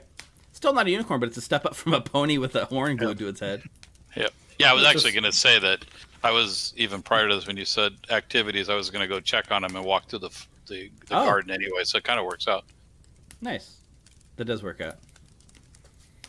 All right, so as this writing, like you go, you switch out like the pony for like Saul, The donkey. and it becomes a little bit more magical. Yeah, the donkey. This is when you start getting a little more nervous because the third feast traditionally is less of a feast of food and more of a feast of flesh, and the night descends into a sexual feast where the participants enjoy all the pleasures their bodies can feel for hours on end. Saul leaves, and then it starts. Oh yeah, I'm sure. How does So Saul like feel about the nudist colony? I get a message at this point, and Saul's like, "Hey, it's fucking weird over here. Can I please leave, Morthos?" And I'm like, Can you "Get pick out me of up, there!" please? As soon as he describes, I'm like, "Get out of there." people are taking my. People are trying to put that horn in places I've never had it. Oh no! You just Saul leaves. Saul just flies away. Oh my gosh. Well, Oh, for God. being in the forest, this is pretty natural, right? It's nature. So like it's not common with like Maliki worshippers, but like one time a year, this is when you guys let yourself go, right? And it's like honoring her. and I'm yelling, Maliki! So yeah, we get the like the like house music going in the background, like boom choo, boom choo, boom choo, and like just close ups of like sweaty Morthos and like just indistinct hand parts and hair like everywhere, and it's a sexual feast for feast 3. And then activity 3, we do a smash cut to you guys sitting around like a campfire, like in the middle of the night. Everyone's still like exhausted and resting on each other, and this is where you guys take a minute to reflect on what you've learned over like the course of the last year and any secrets of nature, civilization, or the conflict between the two that you've uncovered, like real truths that you've learned over the last year that you can then share with the group and with Maliki herself. And this part's actually pretty pretty on the nose, even though these people don't have a lot of life experience. They have a lot of knowledge, and they're able to share some pretty interesting insights and outlooks on the world, including you, Morthos. You would be able to. Is there anything specific you would recount here on what you've learned on our adventure?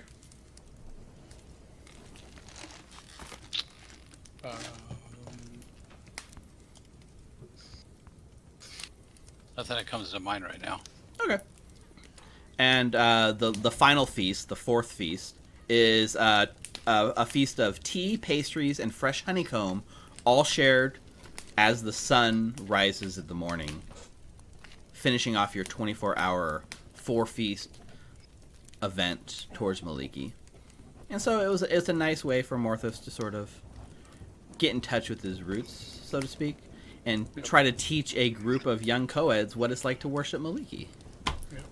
I guess the only thing I would have probably told the story about was Moon Color and that whole story of how she was taken and we saved her, but that's it.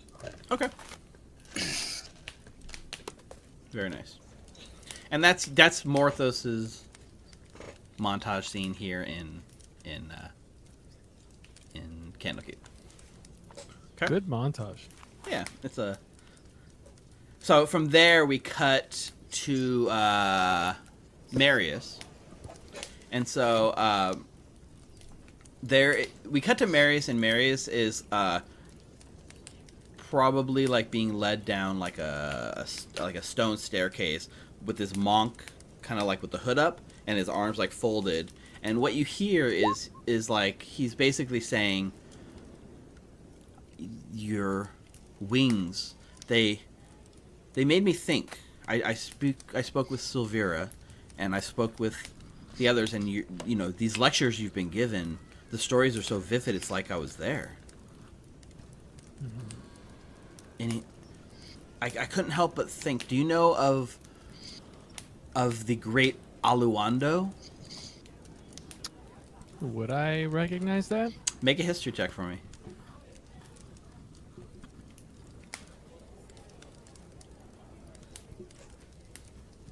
15. 15, I think you would have heard of him, especially picking up a little bit here in Candlekeep.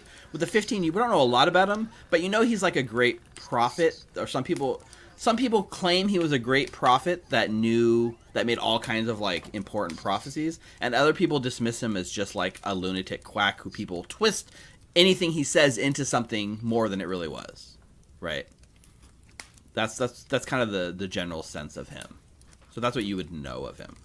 Oh, okay.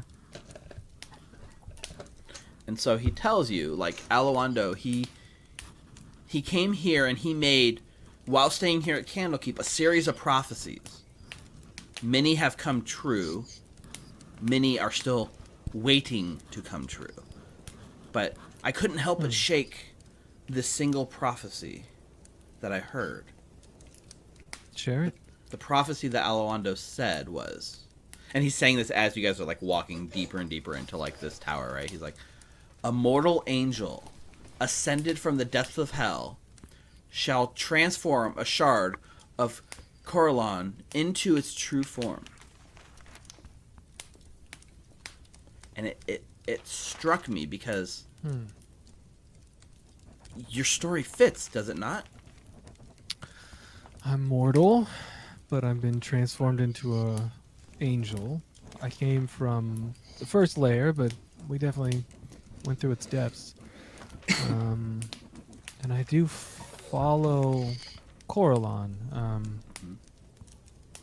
He is the god I've made my oath to. So it definitely fits, but what is this shard? Do you have any information about that? Yes, that's where I'm taking you, because that is the great mystery. Being a devout follower of Corellon, I'm sure you know of Sahandrian. Do I need to roll again? No, you absolutely would. That is Corellon's like longsword that they like use. Is that like the sword that I see him on his statue whenever I have my visions in the glade? My Pretty dreams much, yeah. there? Like this is like the iconic sword that they're Amazing. always spotted with. They have like a bow and a sword. Cool. This is the sword. So what he says is like, Corellon loaned his sword to a group of adventurers, not unlike yourself, who had great enemies to stop. I'm not sure on the specifics. Some recounting of the tales says it different, but what we do know is the sword was used to seal a portal deep into the abyss, and in the process, the sword itself shattered. Oh. But we have here within our library one of the shards recovered. And he like opens like the door, and there is this like really nice room, and there's just like this almost like glass case here, and there's just like these ever burning like lights putting off like a green hue all in this room. And you see here in the middle of the room a large shard of this like very light green metallic material. And he says, I think the shard and you were meant for each other. I will Come in. hover. Yeah, I will hover over to where it's sitting. Is it like under a display case or anything? Yeah, or is there's it like just a sitting there? little glass like dome you'd have to like lift up. I'll look at the person who brought me here and ask him if I could remove the covering. Please do. And you watch. You turn back to ask him if you can like remove it. He's already got like his sheet of paper out and the quill, and he's like writing like everything he sees. Like, yeah, please, go ahead. I will pick it up and remove the covering, and then it just looks like a piece of the blade. It looks like, yeah, like if you had like a longsword, and this longsword was pretty big. So this shard is probably about like 3 or 4 feet of just broken metal, but part of the blade. Yeah. So, Marius will close his eyes and put his hand over the blade, but like probably 2 inches away from the metal, and just kind of send his feelings out through it, and pray to his god. And yeah, and then if he doesn't feel any apprehension or you feel almost like a warm embrace like from within you that is like letting you know that this is absolutely 100% for you. Okay, he'll touch the blade, and if nothing happens, he'll pick it up. Yeah, you reach out and like touch the blade with your hand, right? And you can feel it's like its metal form is actually warm to the touch, and it like connects with you in a way that like almost you feel like the vibrations from within the metal like resonate through your hands and through your whole body, and that warm feeling you felt just a moment ago from within, you can feel the same warm glow coming from that blade to you, that piece of the blade, right? And as you like open your eyes to look, you can see that like the whole room seems to be like swirling in some sort of like glittery magic, and you can see like wind is like blowing from within, and papers are kind of blowing around. The man that brought you down here is like having trouble like holding onto his little clipboard with paper, and the blade itself has transformed from this broken shard. You are holding this sword by the hilt, and the shard of Sahandrian has grown into a longsword fit for your size. Oh, amazing. There's no pluses, but That's why I got the belt, Hal. I'm going to add the item to your character sheet. 1 second. And if Well, it's unfortunate. It's actually a -3 sword. Yeah, it's the only sword in the entire game that has a minus, and no other magical attributes. It's weird. it is weird, and it's cursed, so you can't unattune to it. Sounds about right. Yeah. It only curses mortal angels, though. But yeah, this guy that's with you is like super like amazed at this, and like he's like he's made a breakthrough, right? And he's managed to like complete one of these prophecies, which to him is like like the bee's knees, right? Like this guy spent his life researching these prophecies, and he's so happy. Yeah, and he's just kind of like oh, Right.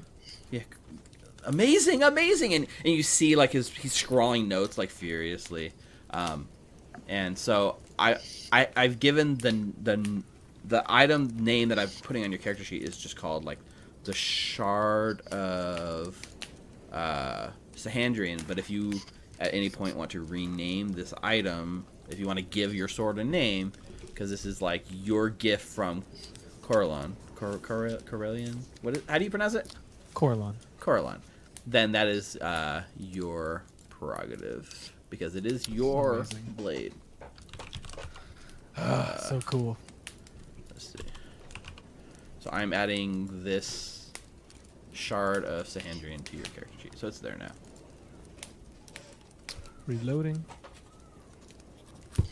And But I mean, I'll look at that in a second. Yep. But I'll hold the blade up and kind of do the same pose that I did when I said my oath, and then kind of put it aside, and I'll ask, "Is there a scabbard, or should I just find one?"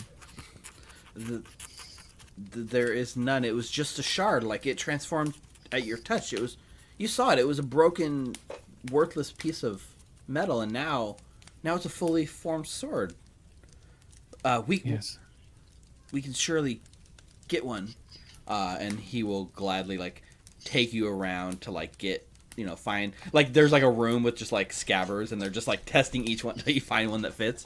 But he wants to show you off and show the blade off to anyone he can come across. And Yep. I Yeah, will and definitely participate. yeah, and so you've now got this Just shard in awe of this blade. Yeah. And So cool. From there we cut to Hal. Hal is back in the large like library room. You see there are piles of books like around Hal, and Hal has like a pretty exhausted look on his face that looks like he's been spending a lot of time here reading books, which is probably not super common for Hal. Although at least it's a subject matter you're intimately familiar with. And he has a new reading stone or something, doesn't he? You do. And so there's like the familiar like sort of opening of the door, and the cold night air like blows in around you, Hal, and like the door closes, and you hear that the footsteps kind of coming across the room as one of these attendants is bringing you like a hot beverage or something to help you get through the night. And they place the little like cup of like hot tea on the table like in front of you. and you hear the voice that says, "Pretty far from where I thought you would be, Hallandar." And your eyes like drift up and look, and you see a very familiar man here, Jurassic Riven. Who is my looking down at you, poring over these books. comrades felt the need to come back here for some reason, but we go deeper. We continue to go deeper, and I'm here trying to learn what I need to know. Unless you, having been there, can allow me to see it how you normally allow me to see things, then I won't just around the room with the books. I won't have need for any of this stuff. He shakes his head, and he looks a little disappointed, and he says, "How we talked about this. We gave you all the guidance, all the tools you needed to complete your mission. Why are you back here? You know what's at stake, right? Your family." Of course. And so what? You think reading is going to give you the answer you seek? And he like kind of scowls down at the pile of books in front of you. Just more information. What to expect. What I need to see. What I should be looking for. How do I go from Stygia down to the next levels? He's like, it was all in your packet. We clearly set it up. All you had to do was follow point A to point B to point C. I mean, I could have expected anyone to not mess that up. So what is the problem? In years past, you've always given me the visions of where I needed to go and what I needed to look out for and the landmarks. But this time you gave me a bunch of papers. Well, it's a little different when we're dealing with other planes of existence. Things change. Certainly, and gesture around to the books. They do, and I need to learn more. But worry not, we will be leaving here soon. How many years has it been? 30 years? But a brief spark in our lifetimes. Of course, you know, these few days we're spending here can help us prepare, at least help me relay the information to prepare my companions.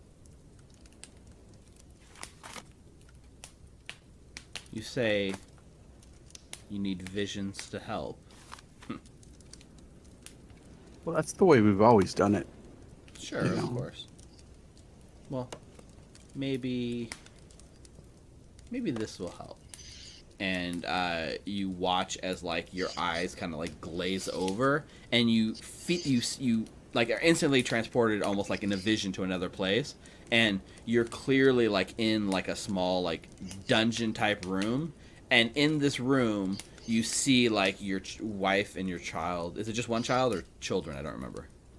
Just one. Just one child chained up here in this like dungeon, right? And it's quiet, and you see the little like rats kind of running around, and you can hear like Hal Jr. crying, and then you can hear like your wife like trying to comfort him as much as she can, and for like the briefest of moments you feel 100% what it's like to be there with your family like chained up in that dungeon. And it's just a split second of that pain, that feeling, and you're instantly brought right back to here, where Jurassic is just sitting in a chair across from you, sipping the tea that he brought you just a moment ago, and you're like panting heavily in that moment, and he's just looking at you almost amused or judgmental. Did you need more visions? When you delved into the depths of hell, when you last went to face Mephistopheles, I mean, what can you tell me about what I can? I believe I have what it takes to get there, but when I get there, I don't know if I'm coming back. And we will release the prisoner. Good. We have... I would not send you in empty-handed. We have... I guess I would call them tools waiting for you. Things we have been developing. Things being developed as we speak within Cania. Cania is all about research and pushing the envelope and magics that have yet to be discovered being discovered. And so right now we work on a breakthrough, a way to help you achieve what you need to achieve, to recover the fragment, the soul, the power that was stolen from us. But you need to get there, and you need to stop messing around. Do you understand? Yes, master. He stands up and he says, I suppose you could use one last parting gift. And you watch as like the shadow that's like beneath him begins to like move, and you watch as the hearth and the fire that's like flickering, his shadow begins to take on like shadowy tendrils that like grow out from beneath him and begin to like surround you as you're sitting on the couch. And he says, do not struggle, it only makes it worth, as the shadowy tendrils like reach up and you feel them like grab your arms and try to hold you in place. I won't resist. All right. So you don't resist, and you sit there, and one of these like large shadowy tendrils makes its way right for your face, and you feel like your mouth like forced open as this shadow puts itself like back in your throat, making it hard to breathe right into you. And it's held there for long enough that you can feel it like touching you in your soul. And you can feel like a small warmth from within you. And in the moment it becomes unbearable, you cough, the shadows are gone, you look up and you find yourself sleeping at the very desk with all the paperwork. There's a loud slam as the door like closes, and you look up gasping for breath, papers exactly like they were, as you wake up from a dream, and you see this attendant coming your way with a warm cup of tea, a smile on her face. I'm sorry, did I wake you? I need to be awake anyways. I gotta hurry up and get out of here. And that's the last montage scene we get from Hal as we fade to the end of the montage of montages. Yep, so that's each one of you getting your moment at Candlekeep. At this point, I'm going to ask for Ava and Hal to make your investigation rolls. Oh. With Elvira's help, I'm giving you guys a +1. With all of the like time that you spent sourcing magic items and stuff, Ava, I'm going to counterbalance that with like a -2. So overall, give me an investigation check, and we're just going to take a -1 off of whatever you get. And then Hal, you're just going to do like a straight roll with the +1. Oh, your investigation is a minus already, so that's not a bad roll for you. Ooh. I know. It's incredible. Yeah, look at you guys. Okay. So Doesn't he get advantage? Advantage. I clicked it, but it didn't do it. Maybe because of the dice. Hold on. Oh yeah, I thought that was with advantage, but no, it wasn't. There it is. Ooh. Very nice. So, here's what you guys get. Ava, you get You get 2 pieces of lore to cash in later. So what subject matter would you like your pieces of lore to be in? Like, what is your research topic? I think she's gonna focus more on. Maybe it's better to keep it vague and you guys can just cash in whenever it's convenient, you know? I don't know. What do you guys think? Yeah. I like that. Why make it so specific? Because you guys don't know what you're getting into. Yeah, we have no idea. Yeah. Okay, let's do that. So you get 2 pieces of lore, and you also get 2 of these quote unquote benefits. So I'm going to give you for the next. Let me see. What's your intelligence modifier? -1. Okay, for the next 1 week of in-game time, starting when you guys leave Candlekeep, you get +2 bonus damage whenever you are fighting against fiends. Mm-hmm. And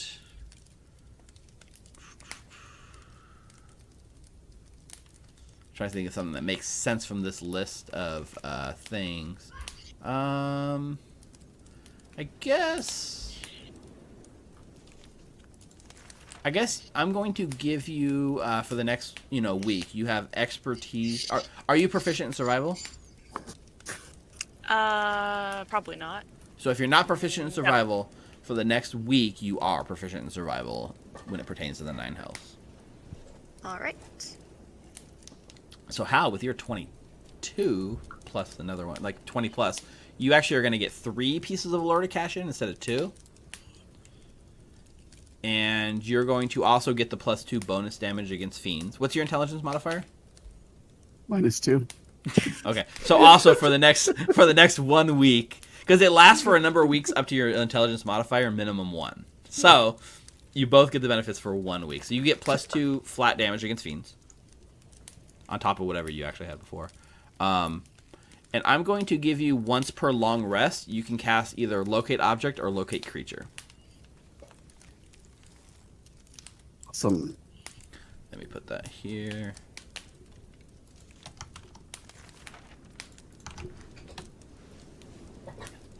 Okay. In addition, I think depending on what you guys want to do with it, Silvera, when she refers you to like the demonic guy, instead of getting too far into introducing another character into the mix, essentially like the guy meets you and he's very interested in your items. He loves them. He wants to hear everything you have to say. He asks you lots of like questions. Like he wants to know how an angel came into possession of a hammer of a demon lord, and he asks 100 like inane questions like, regarding Yunogu, would you say his breath smells more like rotting meat left on a sandy beach to cure, or like a fresh corpse fished out of the sewer? And he wants, he wants to all kinds of little details from you guys about, Yunogu and stuff.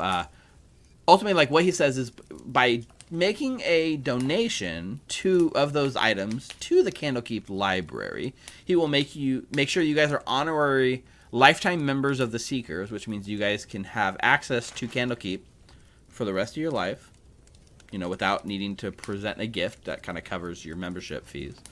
In addition, he will offer you, for Matalock, he'll offer you 10,000 gold, and it's not him, he doesn't have the money, but he will arrange for the benefactors, because the Candlekeep would never sully themselves by paying for such things, right? These are all donations, but I will, I'm sure that one of our benefactors will gladly have their money find their way to your pockets, which would be 10,000 gold for Matalock and 15,000 gold for the Butcher Flail, if you guys want to sell them. That's up to the party. And or if you guys wanted to, I didn't know if you guys actually came up with something you wanted to trade for. Yeah, did we come up with something? I don't think so. So Some if you high level like legendary item. Definitely not. I would say like the only you could probably the same deal before, right? You guys got to trade it for a rare item, I think it was. Right. Oh, but this is 2 legendary items we're turning. Well, in, I was so gonna it's say not a either very rare. 2 rare items or 1 very rare item. If you guys could come up with something. We could just or the 25,000 gold. What do you call it? We could get 2 more instant fortresses and just toss them as like cash. Use them like grenades. We all get our own. Yeah, so I wasn't sure if you guys had actually planned something you guys wanted, because if not, I wanted to give you guys just a flat gold option you can use to buy whatever you want later.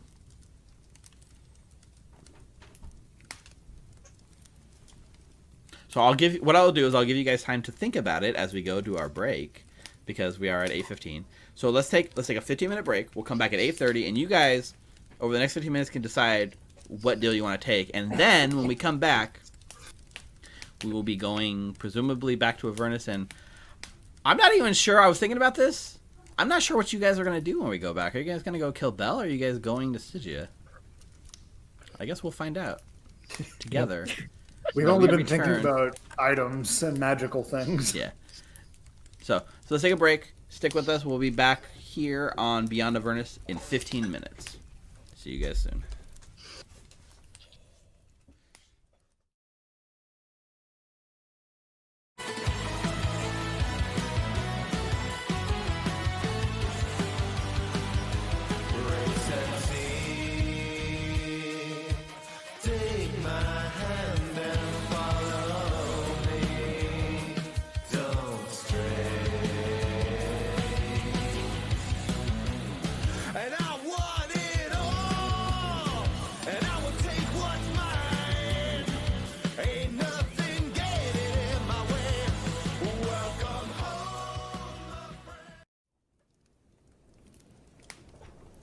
Welcome back to Beyond Avernus with the alleged five who have allegedly taken the time during this break to come up with what they want to do with these two magic items they no longer desire. Steve. It's more than two. It's the Hellfire Lance. It's Harumon's plate mail. Yeah. It's the Devil command helm and the mental or the battle standard. So this is actually a lot of stuff. Oh, I didn't even think about the battle standard. I was just focusing on the like the Harumon's Hellfire Lance it's interesting, but it's probably whatever. not super like they definitely want to hear about what a Hellfire weapon is, and they want to research and understand it. They've heard of it, but it's good for them to get their hands on one. Harumon's plate mail, though, that was the left hand of Zariel when she was the Archduke. Yeah, they totally want to put up like a Harumon, like a recreation of the Harumon's Hill, with like all the like metal trees, and then Harumon like on a little nightmare that floats down, and the kids can come and like on their school field trips to see Harumon here in the. I think we started a cult. That's really culty behavior. The two things that were definitely like valuable in terms of worth are those legendary artifacts for sure. So the offer still stands: either same offer as before, trade a legendary item for a rare, or trade both for a very rare. What about the two very rare items we're turning in? Should we just sell those? I mean, you can start... two legendaries, two very rares. Right, you're talking about the battle standard and the... It was the Helm of Devil Command. The Helm of Devil Command. We can certainly try to use the Xanathar's downtime to see if you guys can find a buyer. Okay. Yeah, because there were some things I wanted to pick up anyway. Gonna get some more water. Because I plan awfully. So I think the gold value that would be put onto like these legendary items would be that to which you're not going to find a buyer within a week. It's going to be like they're very expensive. That's why we were hoping for like a trade. Right. That's why we didn't sell them. The other ones you might be able to buy find a buyer if you guys would like to try. So you guys tell me.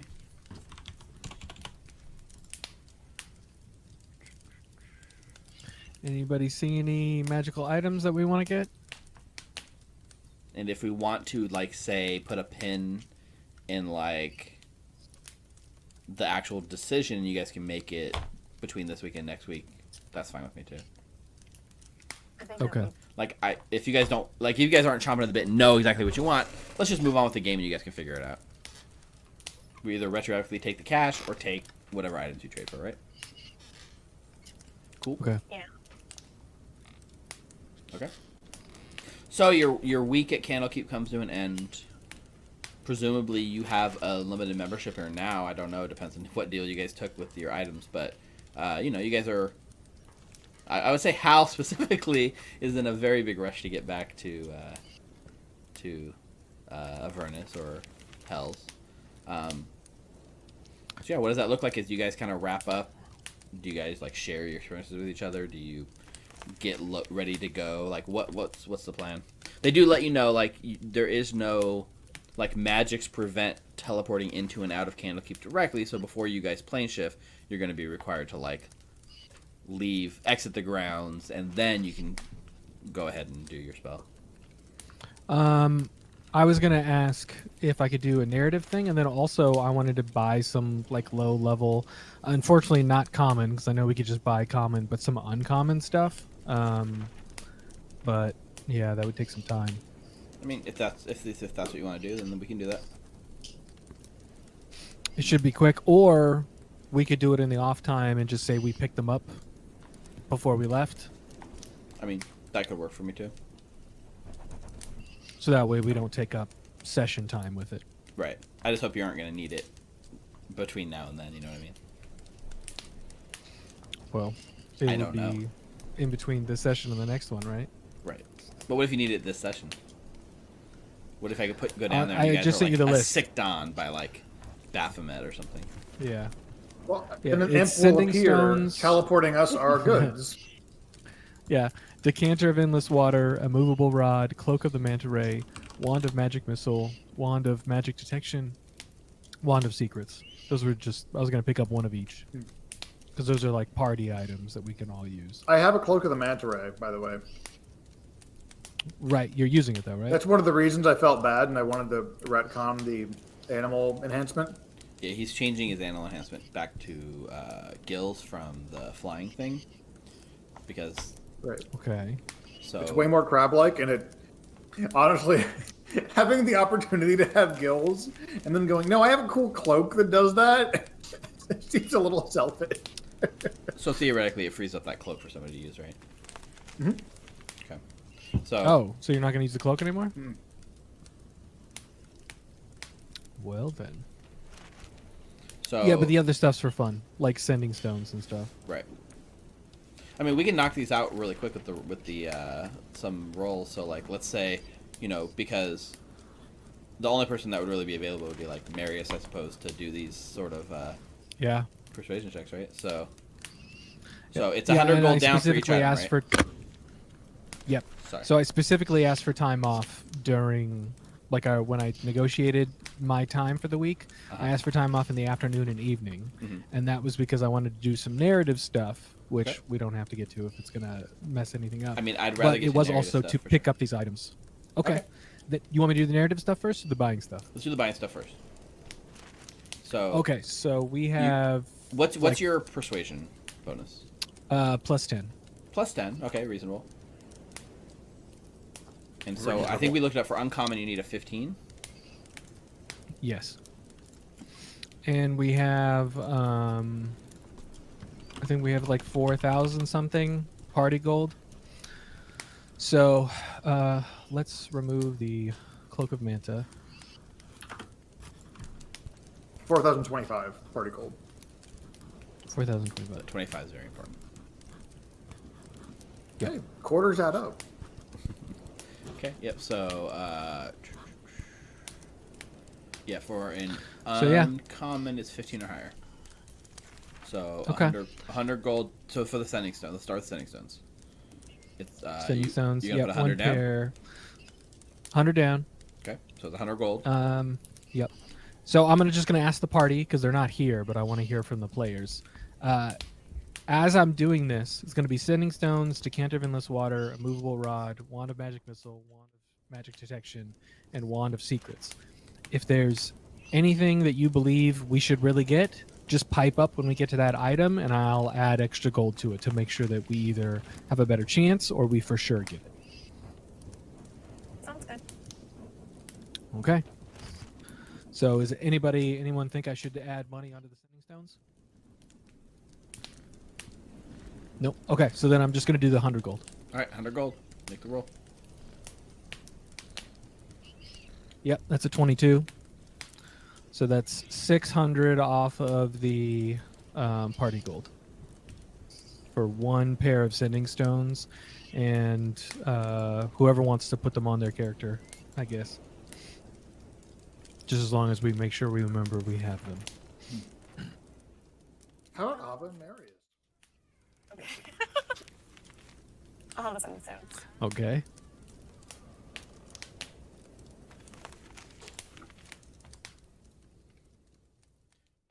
Too bad we can't have the one from Exandria, or not Exandria, Eberron, where it's just a cell phone. Yeah. It's Nokia. All right. Now the decanter of endless water. Also, if people think I shouldn't get any of these, just pipe up as well, and we can just skip it. All right. So 100 down on that. That's a natural 2, so that's just 100 off the party gold. And you did not get the decanter. That's too bad. Yep. All right. Immovable rod. All right. 100 down on that. That's a natural 19 for a 29, so that's 600 off the party gold. Which mischievous person wants to put that on their sheet? I always feel like it's a responsibility because it's so useful. I always panic and never use it. That's also one of the marshals. I'm also noticing that the webcams are not working anymore, like the Griffin. That's weird. Really? Like I see them through the app, but not in the embed URL. Like if I take the embed URL and just open it in the browser window, I only see myself and not you guys. That's weird. That is weird because I can see move it. I just did my dex roll.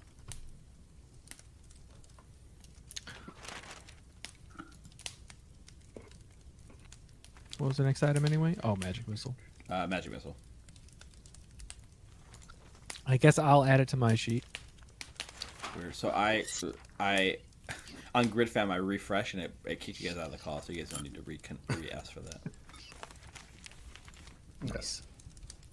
I think Mary's having a ranged option is good. I think everyone else does.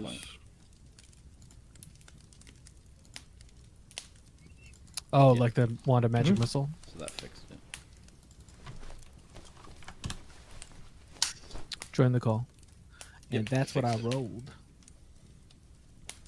I can't see the number very well, but it looks like a 14. It's a natural 15 for a 25. Okay. Yep, so you get that. Wand of magic missile. And then these next two are just to help out with stuff. Magic detection and wand of secrets. And so that was 400 off the party gold.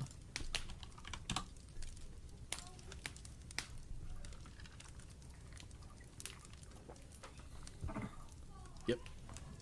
Can you see that? 11? Yeah, So that's a 11. 21. All right. So whoever wants the wand of magic detection should put that on their sheet. If not, I can add it. Take it. Yeah. So Taking it? Yeah, no, you take it. Okay. Just Okay. to clarify for our viewers, like the way it works in Xanathar's Guide is if you're seeking out a magical item, you put 100 gold down plus 100 gold per bonus you want. You make a persuasion roll, and if you hit a certain DC, you can find somebody willing to sell it over that like 10-day period. So even though there's like a ton of magic items, we're just kind of like extrapolating it all happening in parallel. So for Marius with a plus 10 persuasion, he needs to roll a 5 or more to find the magic item he's looking for, as long as for an uncommon one. Yeah. For So rare and stuff, it goes up.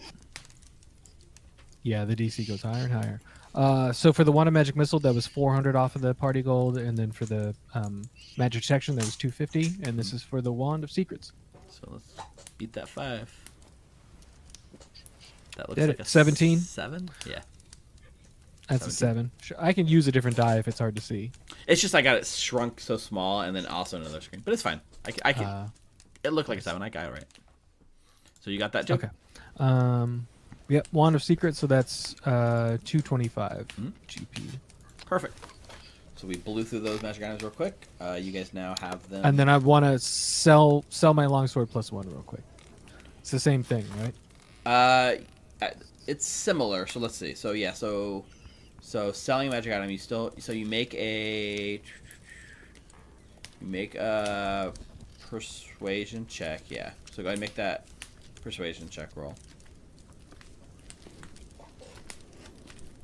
It's a natural 3 for a 13. 13. So for a 13, you'd be able to find somebody that's willing to buy it at 100% of the price.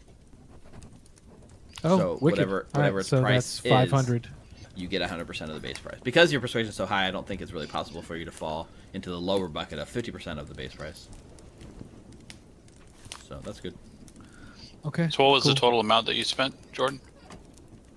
600, so 1200, 1600, 1850, and like 2175. No, 2075. It also where you put to buy an item, you put 100 gold down. To sell an item, you put 25 gold down instead. So oh, okay.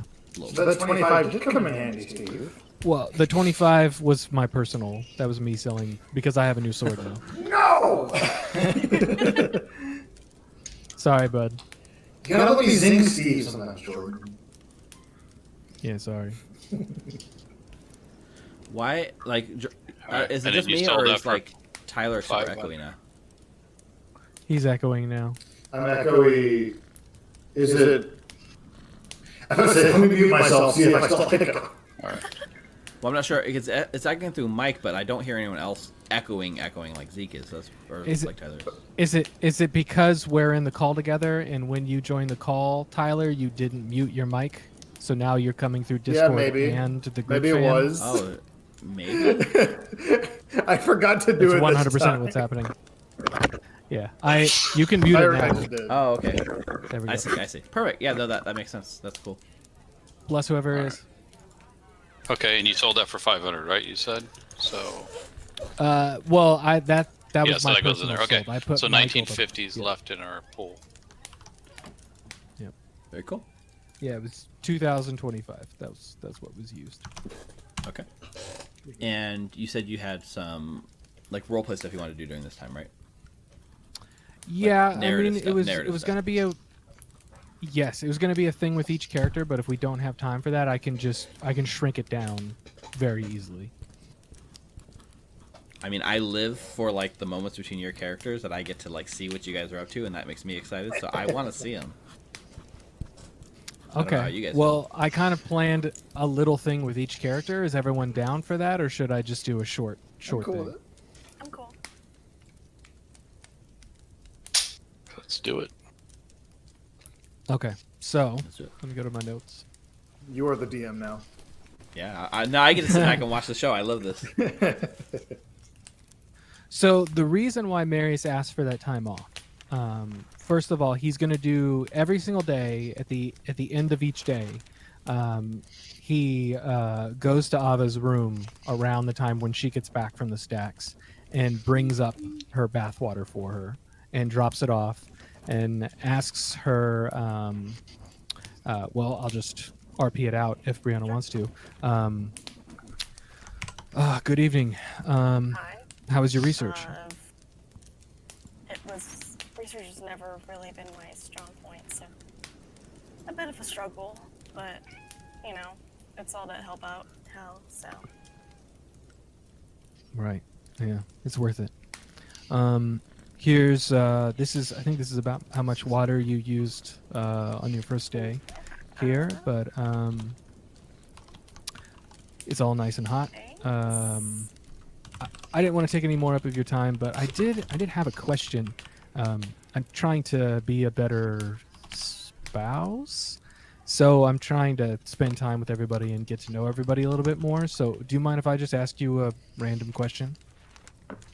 Sure. I know that we, because of our station, went to a lot of balls and stuff like that, and gatherings and get-togethers socially. And I know you don't actually need to eat, but is there like a favorite drink or wine or something that you like? Well, my parents had this stash of Pinot Noir that they kept for the really, really small but fancy parties that when they wanted to impress potential clients. Mm. So we didn't get it. I used to break into the wine cellar a lot to sneak drinks out of it. Nice. That's cool. Okay. Good to Is know. it? I mean, you know, we all had to let loose somehow in our youth. There's so many rules around us, keeping us in place, and because they were all trying to make us, you know, figureheads and faces for our families. So we had to let loose somehow. Sure. Yeah. Anyway, I know you're probably tired, so have a good night, and I'll see you tomorrow. Thanks. Good night. So, yeah, good night. And for the rest of the day, nothing happens with Ava. But the next day, when she's in the stacks, a bottle of Pinot Noir is waiting for her in the stacks when she goes to research. And the next day, let me look at my notes. Marius goes to look for Zeke and eventually finds him in his tavern where he met Traxagor. Zeke is a little intoxicated. Not a lot, but just a little having fun. Yeah. Marius isn't wearing any armor, so he comes in and he just kind of hovers over to where he's sitting, and asks, "Do you mind if I join you? You seem to be having a pretty good time." Oh yeah, Marius, here, take a seat. I pick one up and I'm like, "Where do you want me to take it?" Just hover above the chair. Fine. Okay. So he puts the chair back down and then he gets into a sitting position, but he doesn't touch it. All right.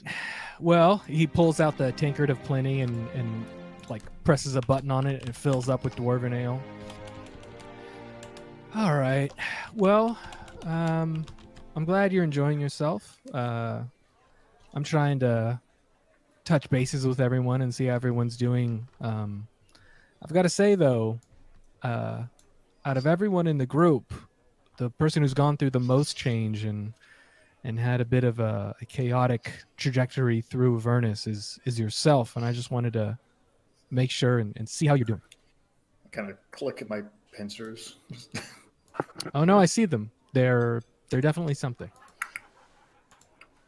Yeah, I'm doing pretty good. You know, I didn't expect that traveling to the Nine Hells would be a general quality of life improvement, but you know,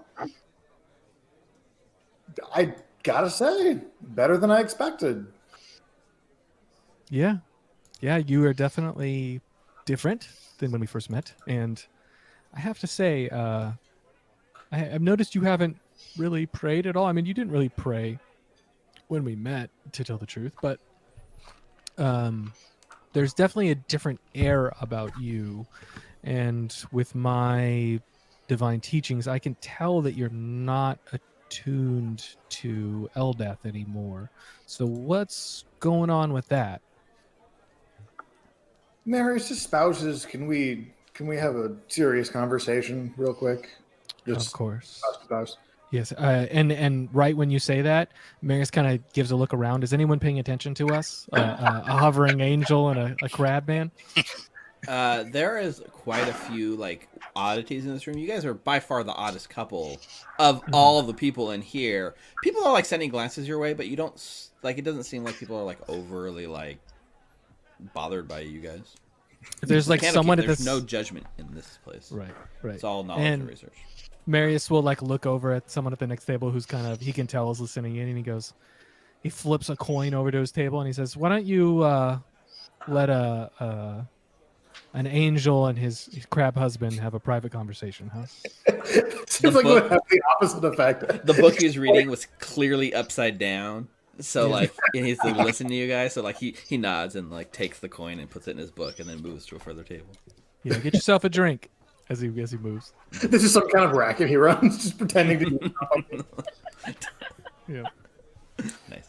So yeah, Marius, back when back when I was going village to village and helping out people, I kind of thought that adventurers were all, simple folk, morons, who didn't really care about their families because they leave their mothers behind. They leave, their brothers, their sisters.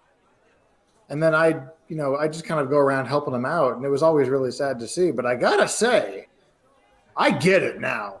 I mean, I'm going to just keep pressing that button on the tanker. Yeah. Okay. Yeah, I mean, for some of us, it's like a call to serve and a realization that sacrifice is needed in order to protect others.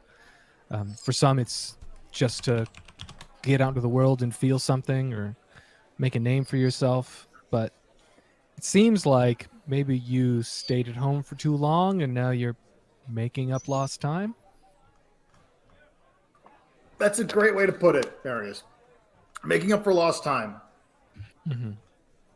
A lot of time wasted being a cleric. For me personally, nothing against... Okay, very little against the kind of situation with worship and stuff on the humans' end. I still... You know how I feel about Eldath, but... Mm-hmm. I don't regret that time so much as it just kind of passed. And it just is gone. And nothing changed. But I feel like ever since I left and I met you guys in that tavern, stuff has been changing. And I think it's for the better. I think it's a really good...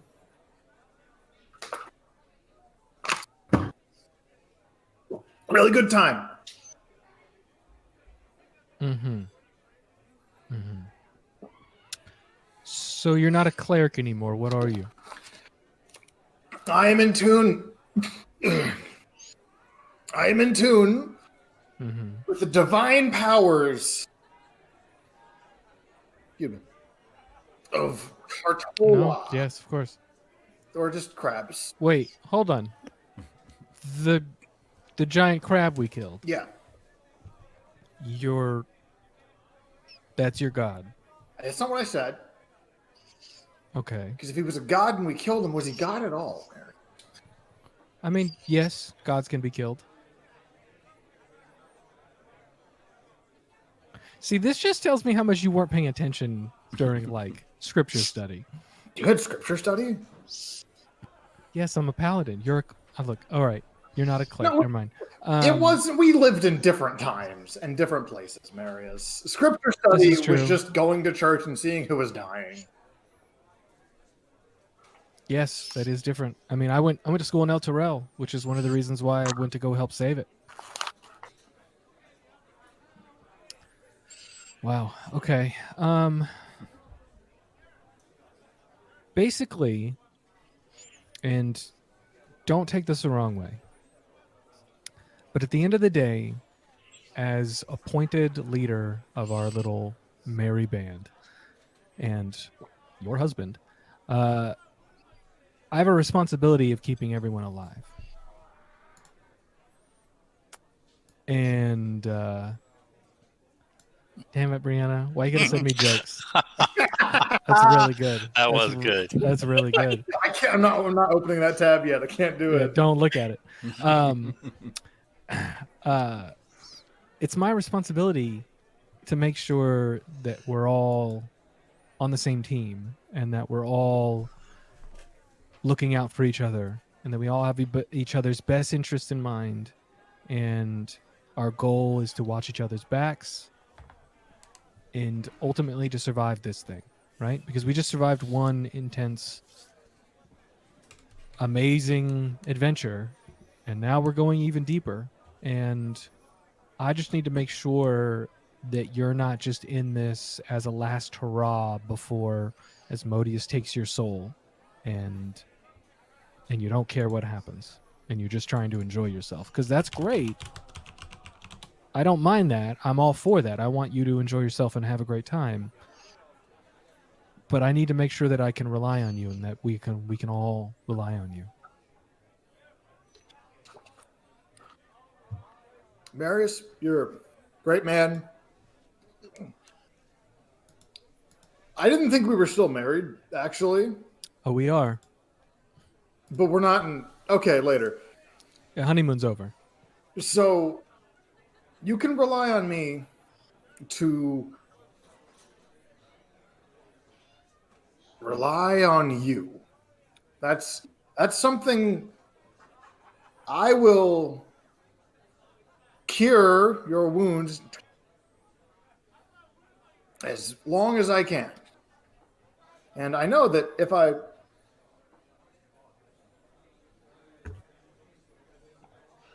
become a crab general of Asmodeus, that's not going to happen. So, we're on the same team. Yep. Good to hear. I just, look, from my perspective, you signed a contract with Asmodeus, and I'm so grateful you did, because I don't know what we would have done without that. So I just want you to let you know that I appreciate it, and I'm sure everyone else will tell you the same.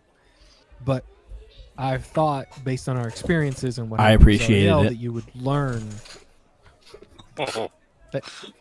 What? There's a disembodied voice just boomed over all of Candlekeep. What was that?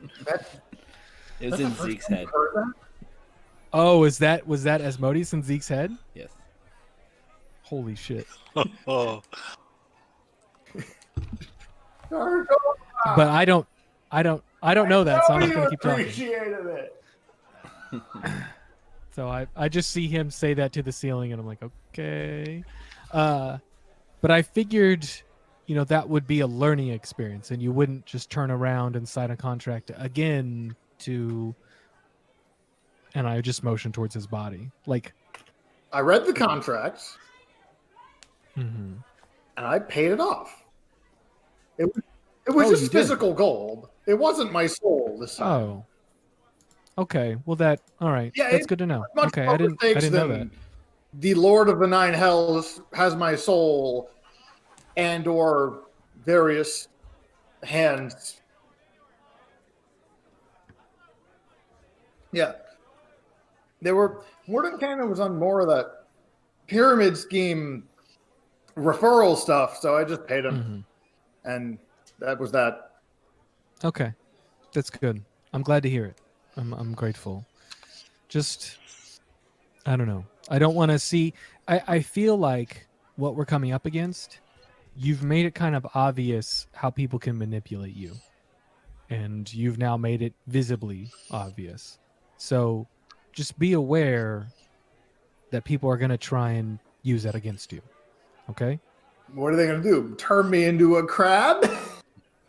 Well, I mean, maybe they do it in such a way to where you can't reverse it, or we can't reverse it, or you're not you anymore. You're just the crab. And I don't know if that's how you want to end up. That's not my decision to make for you, but then we lose you. Gonna lay a giant oversized claw on Marius' shoulder. Mm-hmm. So, Marius, I appreciate that. I mean, that's my leg. I'm further up, but that's fine. Yes. No, it's okay. It's all right. When did you get that? Okay. No, I'm floating above the chair. You told me. This is more intimate than I. Okay. Yep. Don't just say yup. Okay, so. Please, no, just continue what you were gonna say. Sorry, your thigh is so big. Yeah, I work out, bro. I lift. How did we get to this point? you guys sure you're not in an alley somewhere? You play. No, we're right in the middle of everybody, and he's just like 9 hells, and he's just yelling it out in front of all these people. Hey, judgment-free zone. Yeah. And always. That's why I haven't shushed him at all. All right, please continue. What were you gonna say? You're pretty cool. I appreciate you looking out for me, looking out for me, looking out for me. Right. Yes, that's. Yep. Yeah. Mm-hmm. Yeah. I'm glad you're with us. Okay. Like without you, I don't think we would have made it this far. And I'm looking forward to our next successful adventure as we go back into the Nine I Hells. hope there are crabs. I mean, didn't they say that the next one was water? So there's probably definitely going to be I crabs. think so. Yeah. That'd be nice. Let me add crabs to the Yeah. random encounter list. Why weren't they there? At this point, Zeke is going to take the tankard and just start drinking it, and then just press the button on the side as it empties. Yep. Okay. Yep. And I pat him on the back. I take the tankard back and I exit the the tavern, having not taken a single drink of alcohol. Poor Okay. Zeke. Zeke's on a downward spiral, man. Zeke's You need to have an intervention with them. I definitely learned that in this Oh my interaction. God. Yeah.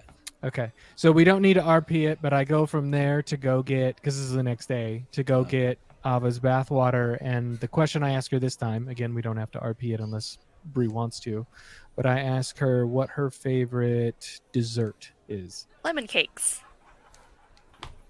Lemon cakes. I love lemon cakes. All right. And I set the water down and I say, great job with the research today. I'm sure you did an amazing job. Rest well. I'll see you tomorrow. Good night. Good night. And the next day, when she goes to research, there's another bottle of wine and like a little plate of lemon cake dessert for her in the library. Do you mind if I keep going, Steve? Keep going. We got All right. a little Princess on Bride, this- a little 12 Days of Christmas, and a little Yep. Romeo and Michelle's high school reunion with Zeke over there. So Yep. let's keep it going. So at this point, knowing how much time I have, I'll probably spend my day doing lecturing, and then after dropping off her water, I'll ask her how her day was, and then ask her what her favorite like entree is, her main dish, what she enjoys. There was this seafood stew that my the head chef in my parents' manor used to make or makes. I don't know if he's still around, but it was really good. Crab cakes. It had a lot of crab. So it Good makes to me know. feel bad every time Zeke talks about his love of crabs. No, I hear you. So I leave there and I go to find like a magic messaging service, and I pay to have someone message someone in Boulder's Gate to get that recipe for from the cook, if they're still there, and if they're not still there, to find someone who knows how to cook it or who remembers the recipe. And then I go over to Hal, who I imagine has just finished his long day of doing research. And where would I find him, Rick? Probably in his room. Which I believe we share, because all the men are in one room and the women, one woman is in the other room. So I'll come in after dropping off the water and having that conversation, and I'll say, "Hey, how's that stone working out for you? The one that reads to you?" It's pretty amazing. So Yeah. it's kind of it talks pretty slow, like enunciates. I like, quick, fast, and in a hurry. Quick. Yeah. Right. Yeah, you're very much let's get up and go kind of Yeah. person. That reminds me, we need to leave right away. We are. We're getting as much research done as possible, and then we're getting out of here, and we're going straight to the boatman. So you don't even have to worry about that. I know how keen you are to get on that. Actually, good point.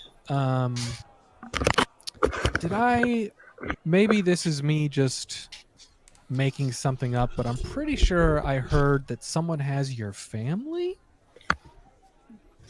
Yeah, somebody has my family. Okay. And I need to, well, you know this part, go down and rescue somebody from Astophanes prison so I can in turn trade them for my family. That makes sense. That makes sense. A Here's little the more thing. complicated than that, but Yeah, and that's what my next question was going to be. How it's an interesting place where we are, and especially where I am, as you guys made me leader. Freaking, I don't know, what was it? 17 years ago. It feels like 17 years. Like it's my responsibility to keep everybody safe, right? And to lead you all and to make sure that we survive and we get through this together.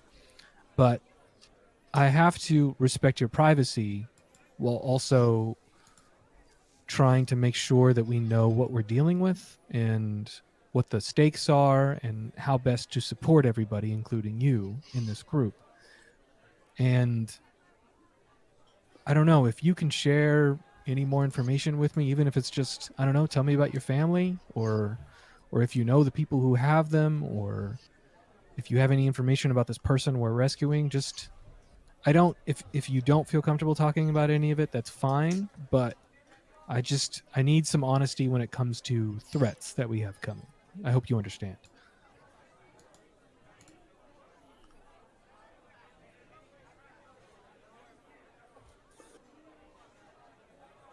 You might be muted, Rick.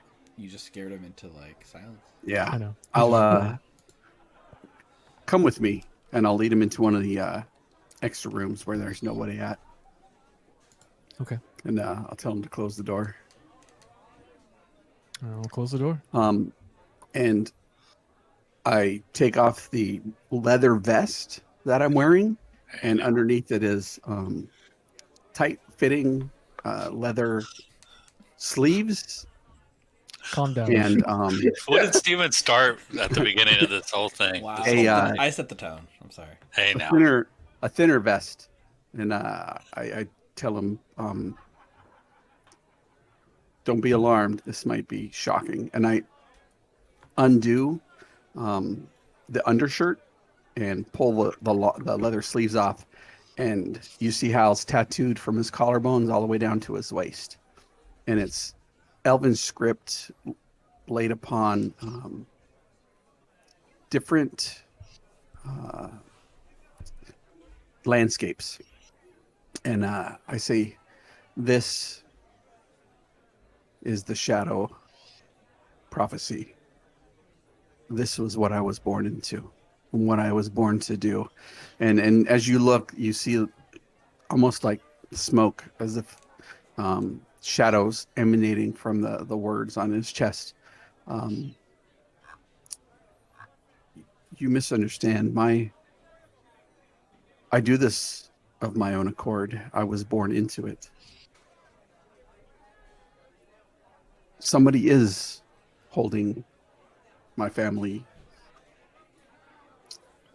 but it is probably not who you think.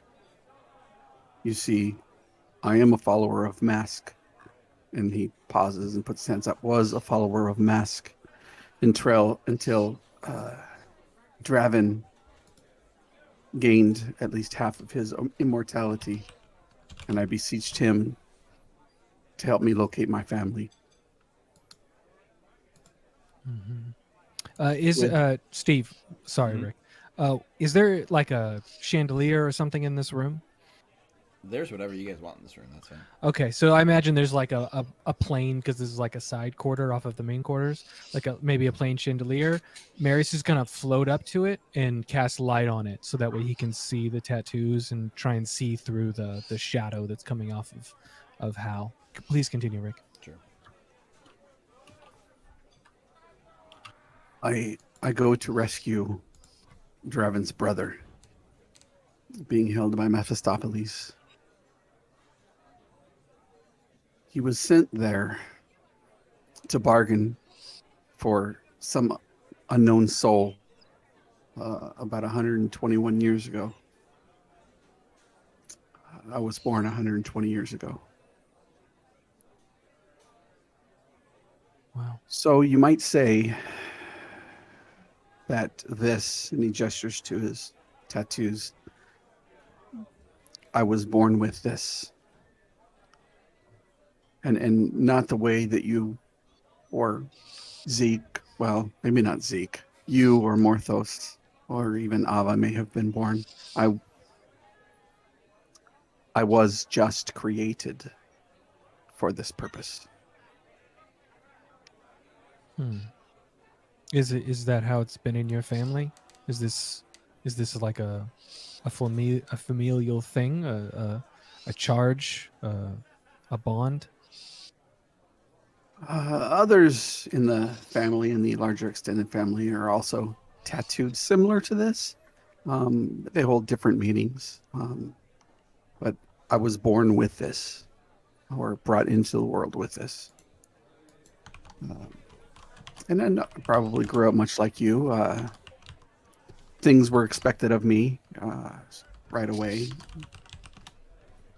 But I spent most of my time learning who I needed to seek out and who I needed to find to fulfill this. And he gestures to his chest again. We will, and that's where we go. There's a lot of things we'll see, and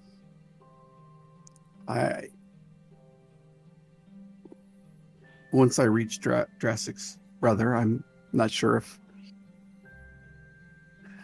I'll continue. And he gets a little choked up and says, "I'm not sure if I will continue to exist, but I will have won the freedom for my family, or at least those that I call my family. We're more like joined in a union or a pact, not of our choosing." Right. And he'll slowly put his stuff back on and give him a little bit of a wry smile. And so I might be not as talkative or not as interested or not as concerned with some of the things that we've been doing. Quiet to myself. Looking for those right people, you and Morthos and Zeke and, well, maybe not Zeke, but Ava,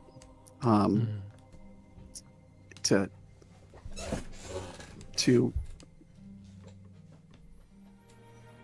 join with me. And I think shows a lot of your character, especially you, Marius. I've never met a human like you. Well, that makes it different. I'm not human.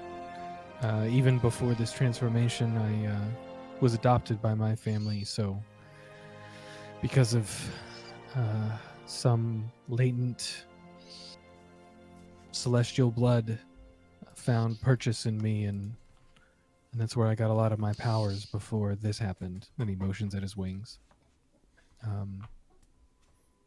I think it is in my nature to help people, especially those closest to me. And we're going deeper in for you. So I appreciate your honesty, but as we go deeper, I would ask for one more favor. And it doesn't have to happen now, but maybe as we go on our journey, when we have some time here and there, you can tell me more about the person you serve and their brother, and just give me some more context, and that way I know how to help.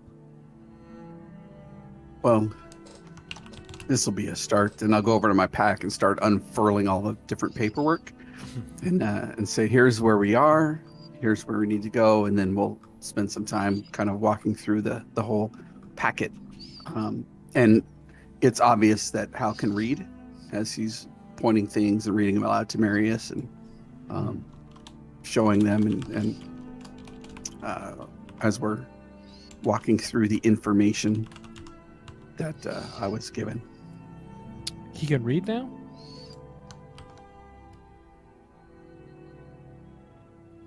Huh. Okay.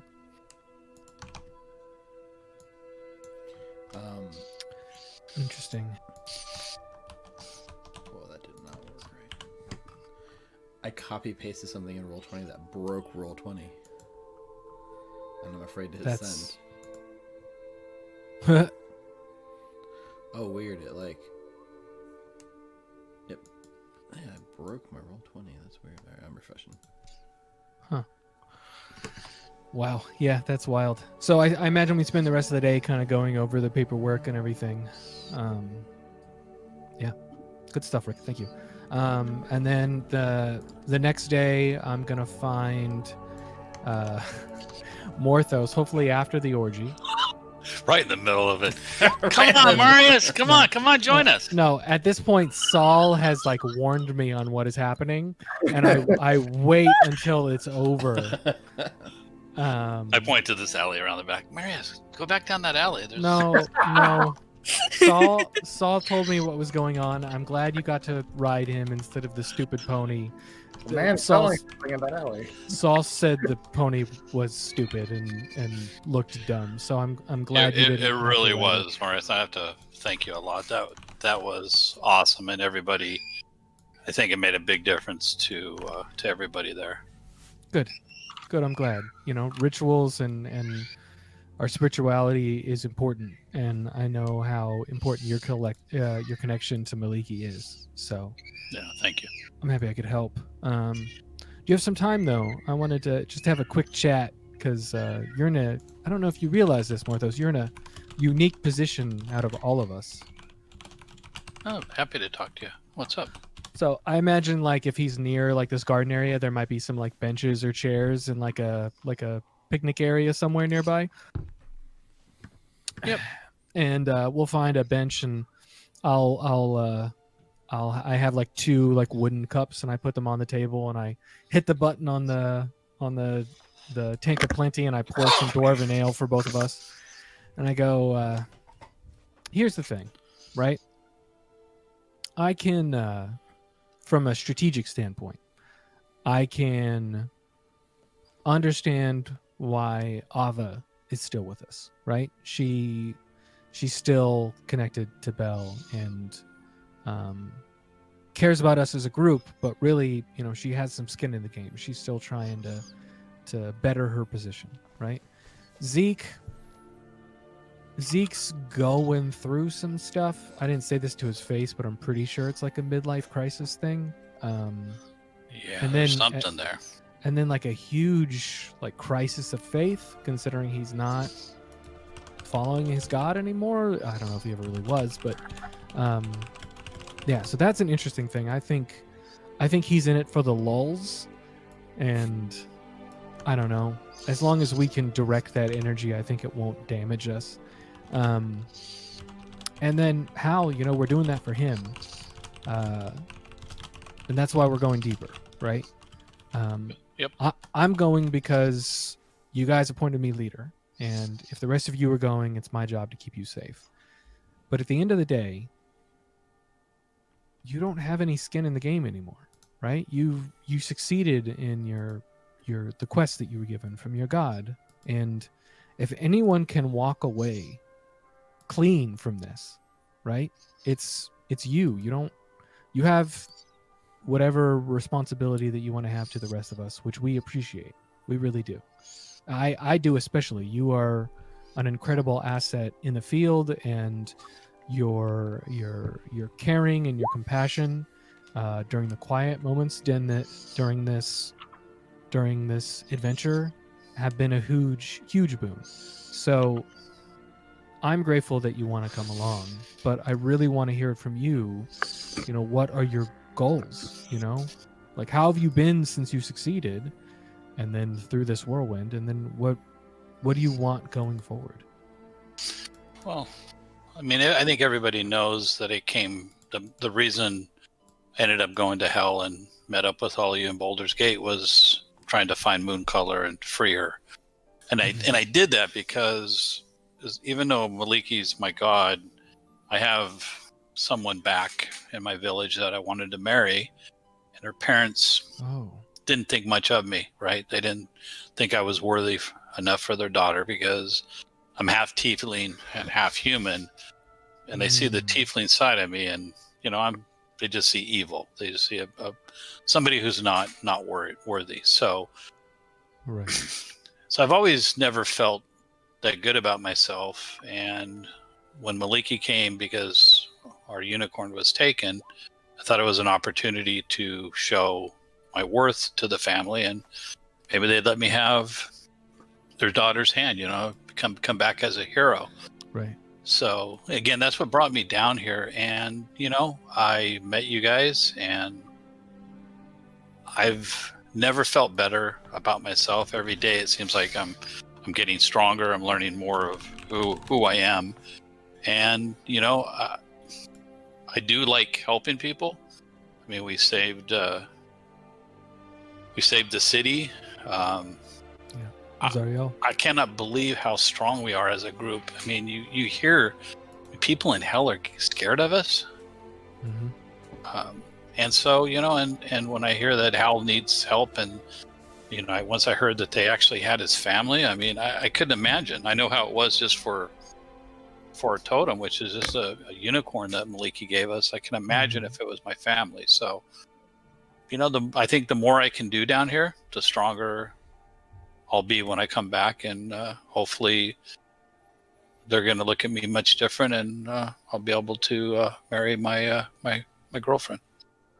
Yeah, that's really nice, and it's good that we figured out through this whole thing that polygamy is a thing, because there shouldn't be a problem with that. Do you think she'll be cool with you having 2 husbands and another wife? Oh yeah, she'll be good with that. Oh, she's cool. Oh yeah, she's awesome.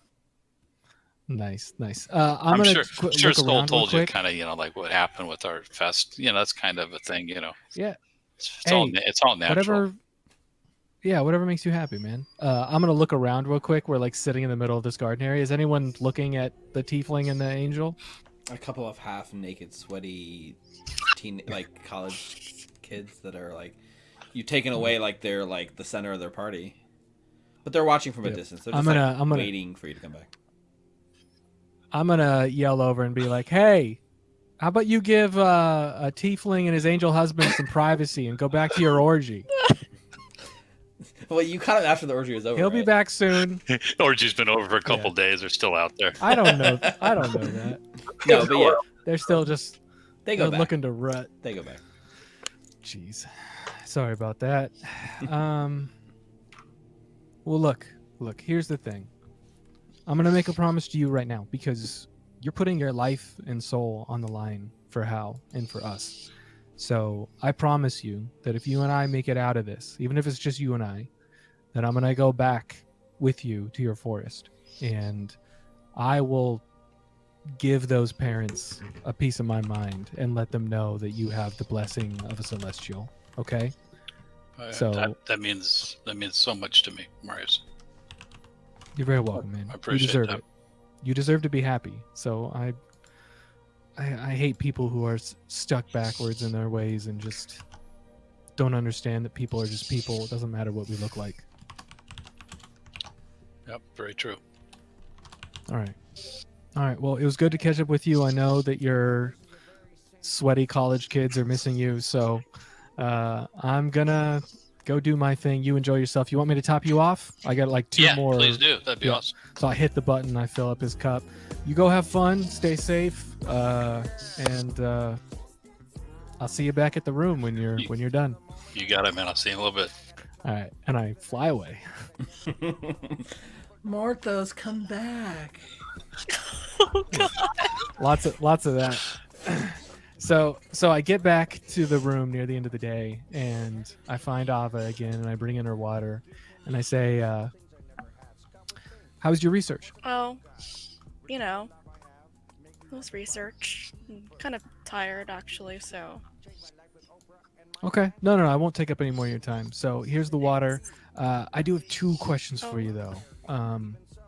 Yeah, because I was thinking about it, and you had that bag of hold things, which ended up being a portal to the inside of a belly of a creature on the abyss. That was fucking wild, by the way. So what is something that you had in there, like out of everything, if you could get one thing back, what would it be? Well, I don't know. It was kind of stupid, but before we left Baldur's Gate, I packed a dress that was actually kind of a favorite of mine. I used to wear it to some of the more casual parties, but it Right. was red and pretty, and Nice. yeah, I kind of miss it. Right. Yeah. No, I understand. And then he like goes to leaves it, and he stops at the door and he pops his head back in. Oh, the other question. Do you have like a favorite flower, maybe? Camellias, specifically white ones, but I don't think they're in White season right camellias. now. Right. No, I totally understand. Okay. Well, rest well. Thank you for doing the research, by the way. I know it's a tall order. It's a lot of work. Yeah. And yeah, I'll see you tomorrow. Good night. Good night. So I don't have any more RP stuff, but we're only like 4 days into the 10 days or 7 days. For the rest of the week, wine, a little lemon dessert, and a flower will show up in the library for her every day. And then he's going to send another message back to Baldur's Gate trying to find anyone who knew what the cut of that dress was and get another one made. And he's going to get her food made for her. So on the last night before they leave, he's going to invite Ava to dinner and have the wine, the dessert, the food, the flowers, and then he's going to give her as close to as he can get it, that dress back.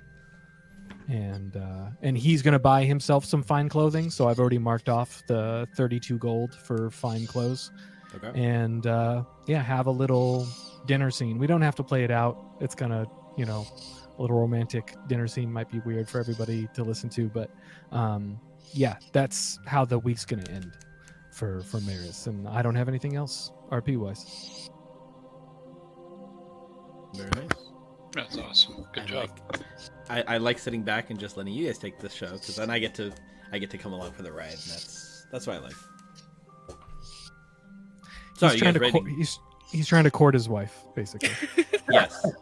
After the honeymoon, that you really have to keep dating. Yeah, it's important to keep it up. Yeah. I did love the moment of Morthos going like, yeah, and then I can go back and marry the girl of my dreams. And your husband's like, I hope you really get that, buddy. No, but I was like, hey, man, apparently polygamy's not a problem with the gods, so please go back and enjoy yourself. Bring more into the family. More the merrier. My God's good with it. Yeah. Yep. There's no marriage in the beast realms, really, usually. Yep. Listen, all I know is that, like, one of the things about the Festival of the Four Feasts I could find was that it was very much heavy on, like, the pleasures of the flesh. So I leaned into that, okay? Mm-hmm. And if he does that every year, everyone's got to be pretty cool where he comes from. You go back to his tribe, and then there's just a bunch of little tieflings running around. Oh, Morthos, are those yours? Like, I don't know. Yeah, maybe before I left. Hey, man, those parties get wild, all right? Yeah, no one explained to him how, like, making babies worked in his tribe, so he doesn't understand. Wow. Well, as our 10 days of respite from the harsh reality of hell get you guys back to a sense of, like, your life before and what it was like. The truth is, like, there's this looming threat of, like, the return to Avernus and hell and the layers of hell beyond kind of weighing on you that comes on the horizon. So even as you guys are having your little romantic dinner, you guys both know, like, what's coming next is going to be the biggest challenge of your whole group's, like, existence. And the day comes when it's time to return. And how does that happen? And you guys, I assume you just pack up and head on out and link hands out in the front of Candlekeep and... Yep. Morthos pulls out a tuning fork and says, look, I don't trust this one from the Wandering Emporium, so I got one here from Candlekeep. So we're going to use this one to go back. Okay, that makes sense. I can hold on to the Wandering Emporium one then. Yep, there you go. Give it to Zeke. Okay. So it may be good, but I don't know. I just didn't trust it.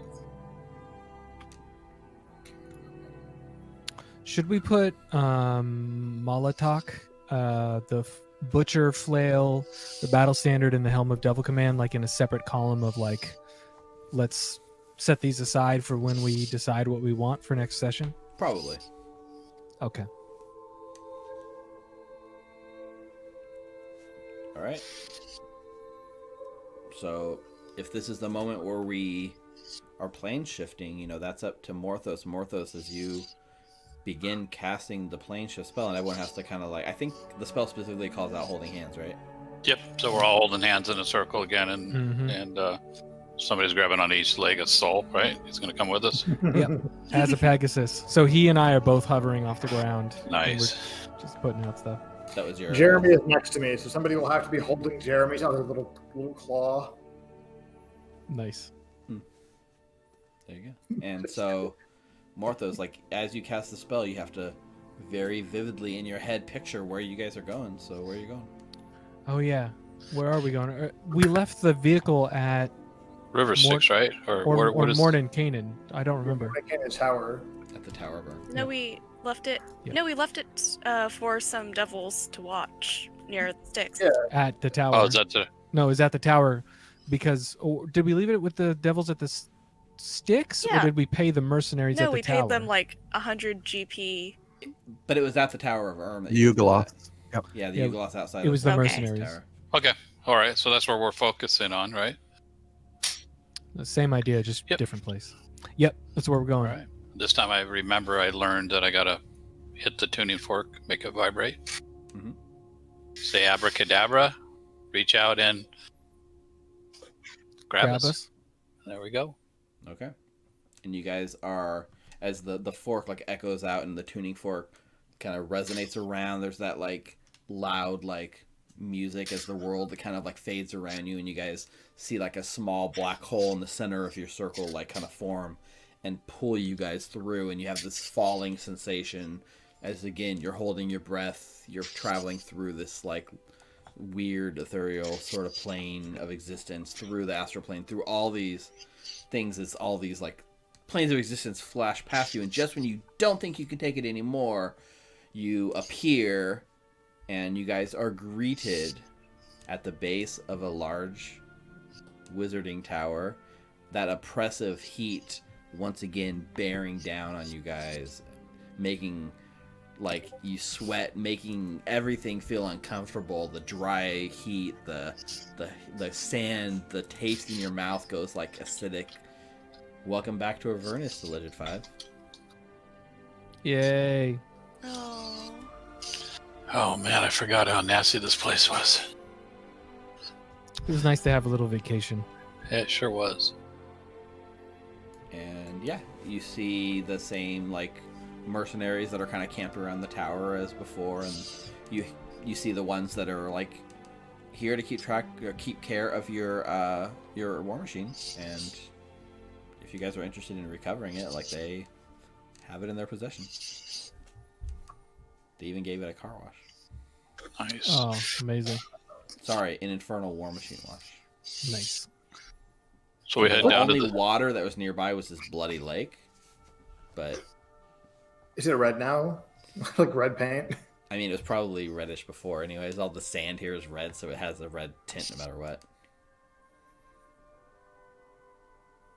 Yeah, so So we head down to the sticks, guys. Yep. Yep. We need to go there. All right. I'm gonna tip them 15 gold for the wash. okay. They are It's for off accounts, really. We'll take that out of the group money. one of them. 15%. No, I'll do it for my own You sure? personal. All right. Yeah, One of them yeah, is I'm like good. on the windshield with the newspaper, like spitting on the window and like washing it. 15 gold it is. Okay. All right. The big problem here is that your machine it's not running. Dead in the water. Yep. So if you are going to drive it to the dock, it's going to take a soul coin. I still have one. I have one as well. Yeah, we all have I have one. one. I've had Soul. these for like 3 weeks. It was great. Yeah, we're still holding 5. So we all have one except for Soul. I think we used his. Okay. Yeah, and that includes the one you guys already spent each for your passage on the boat? Yes. Okay. Yep. Mm-hmm. Yeah, we had like Yeah. 9. We had Yeah, we 9. used Souls and, Right. I had a couple. I'm down to 1, so. In that case, I will toss my soul coin in to the car. All right, you toss your coin. Saul's back to a nightmare? Yes, while in here in Avernus, it's definitely back to a nightmare. All right. Okay. Sorry, go ahead. Who's wanting to drive? This body! I immediately jump into the driver's seat. All right, so Hal's driving. All right. Yep, you put the coin in, Let's there's do that this. the scream as the soul in the coin is burnt in this furnace. The loud cries of agony echo throughout the thing. The machine begins to rumble as your vehicle is powered once more.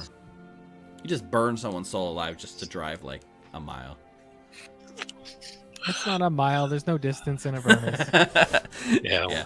Well, 1 mile could be like 18 hours. Listen All right. to Steve trying to make us feel How good. dare he? I am trying to make you feel good. We are. Yeah. The act of like consuming someone's soul to power your machine is like a pretty like hefty kind of like fee, you know what I mean? And we just so casually just I'll pop in this soul into this soul slot. Morthos forgot it in hell, but once he went back to Candlekeep, now coming back, he like feels sad. Yeah. I mean, the counter argument is these souls are probably not good souls to begin with, but Yeah, but you still hear it scream, so. you do. And you All can- right. while this thing's powered, you just the furnace of this vehicle is just constantly like the screams of agony of the soul being burned away.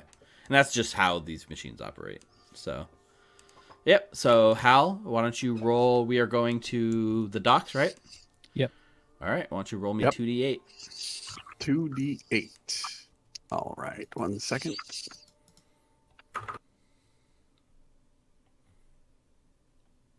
$2d8. I believe that's right. 2d8. You return to destination you've previously visited. Yes. All right. 7.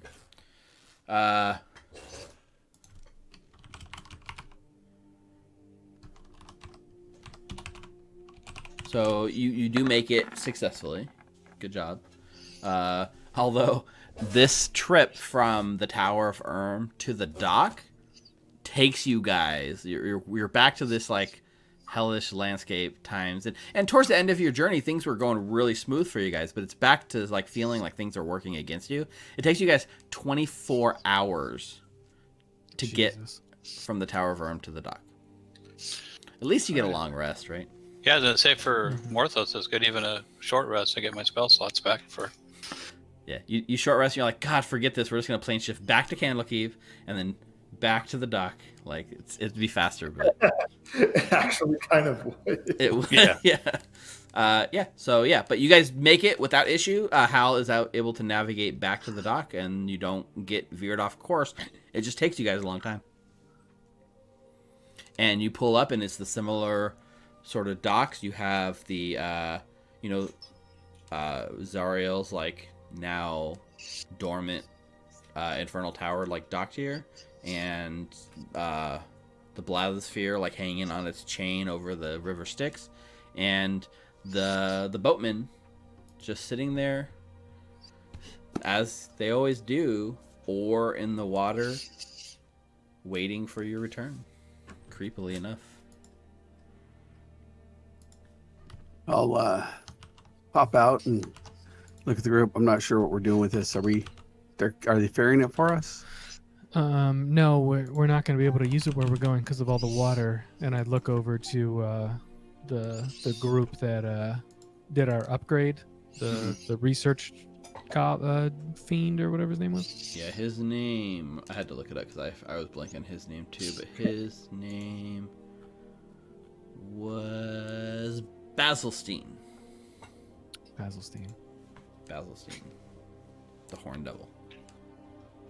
Maybe Basilstein has a garage we can leave it in. That's a Or good you call. can sell it. For you guys, for my glorious research assistants who have helped me successfully test my device, I will keep an eye on your machine. Are you Like, we can keep it on the up and up. Would you like to make a contract about terms and conditions? You know, potentially penalties and damages if one was to say not return and or damage your machine. I don't know about the rest of you, but I feel like at this point, this war machine has done a good job, but it might just be too bulky to keep taking with us everywhere, checking back in. Yeah. So how about Basilstein? We just trust you, you know, because you seem like a good enough fiend. Well, thanks. I work very hard at being a responsible, respectable sort of figure. And he had like one of his little imps that's working with him like drops like a gear on his foot, and he like kicks the thing off, and he flies off the cliff into like the river Styx. Sorry, I apologize. As you're saying, when we come back, we'll do your little test thing. Do you remember how many we got last time? Wasn't it somewhere in the range of 200? It was some record, I know. It was a lot. That's true. Yeah. So, you know, if we come back and it's still here for us and it's good, or maybe even better, maybe we do your extraction for you as a thank you. That's agreeable, but you sure? No, we don't want to put down terms and conditions just to be safe. I trust you. All right then. Smiles. Do you want me to roll deception? Yeah. You can roll deception if you like. That's an 18. Pretty good lie. Pretty good. He seems to buy it. Yep. So you all leave right. your war machine here, and any last words of goodbye to your war machine as you leave it here on the shores of the river Styx?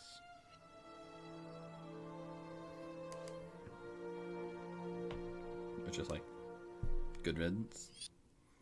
It's still like churning. You guys just fed a soul to it like a day before, so it's still churning and burning someone's soul alive deep in its bowels. As you guys look fondly with your luggage in hand, staring at this vehicle. I mean, it was better then than you, right? True I that. hope so.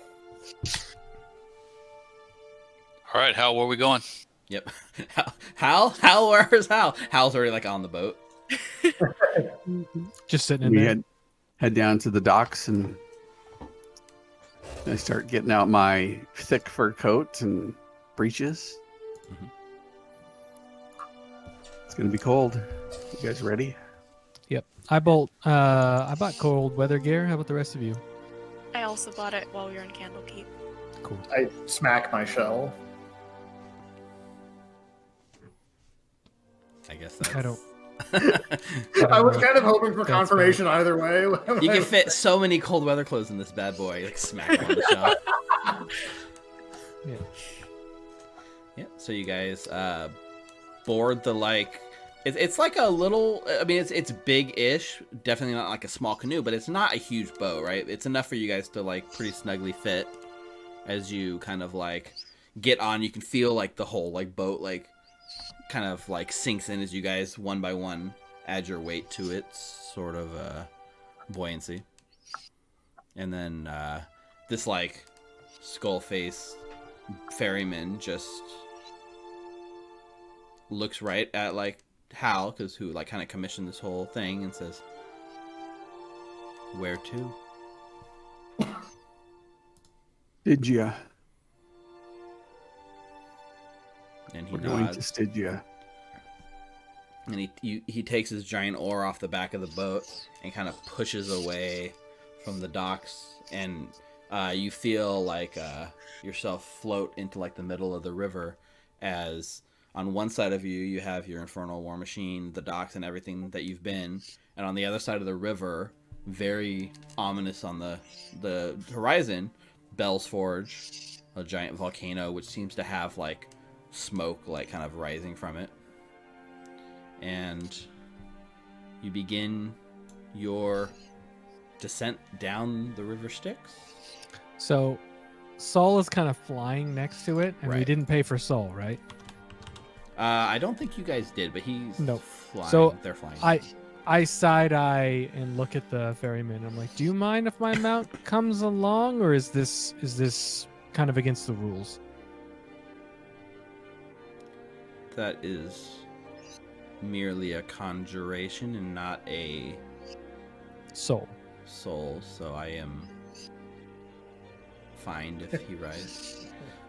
Although it's going to get very uncomfortable in here very fast. This large, like, Pegasus, like this nightmare creature fitting inside your guys' thing. Like, you guys are going to be like...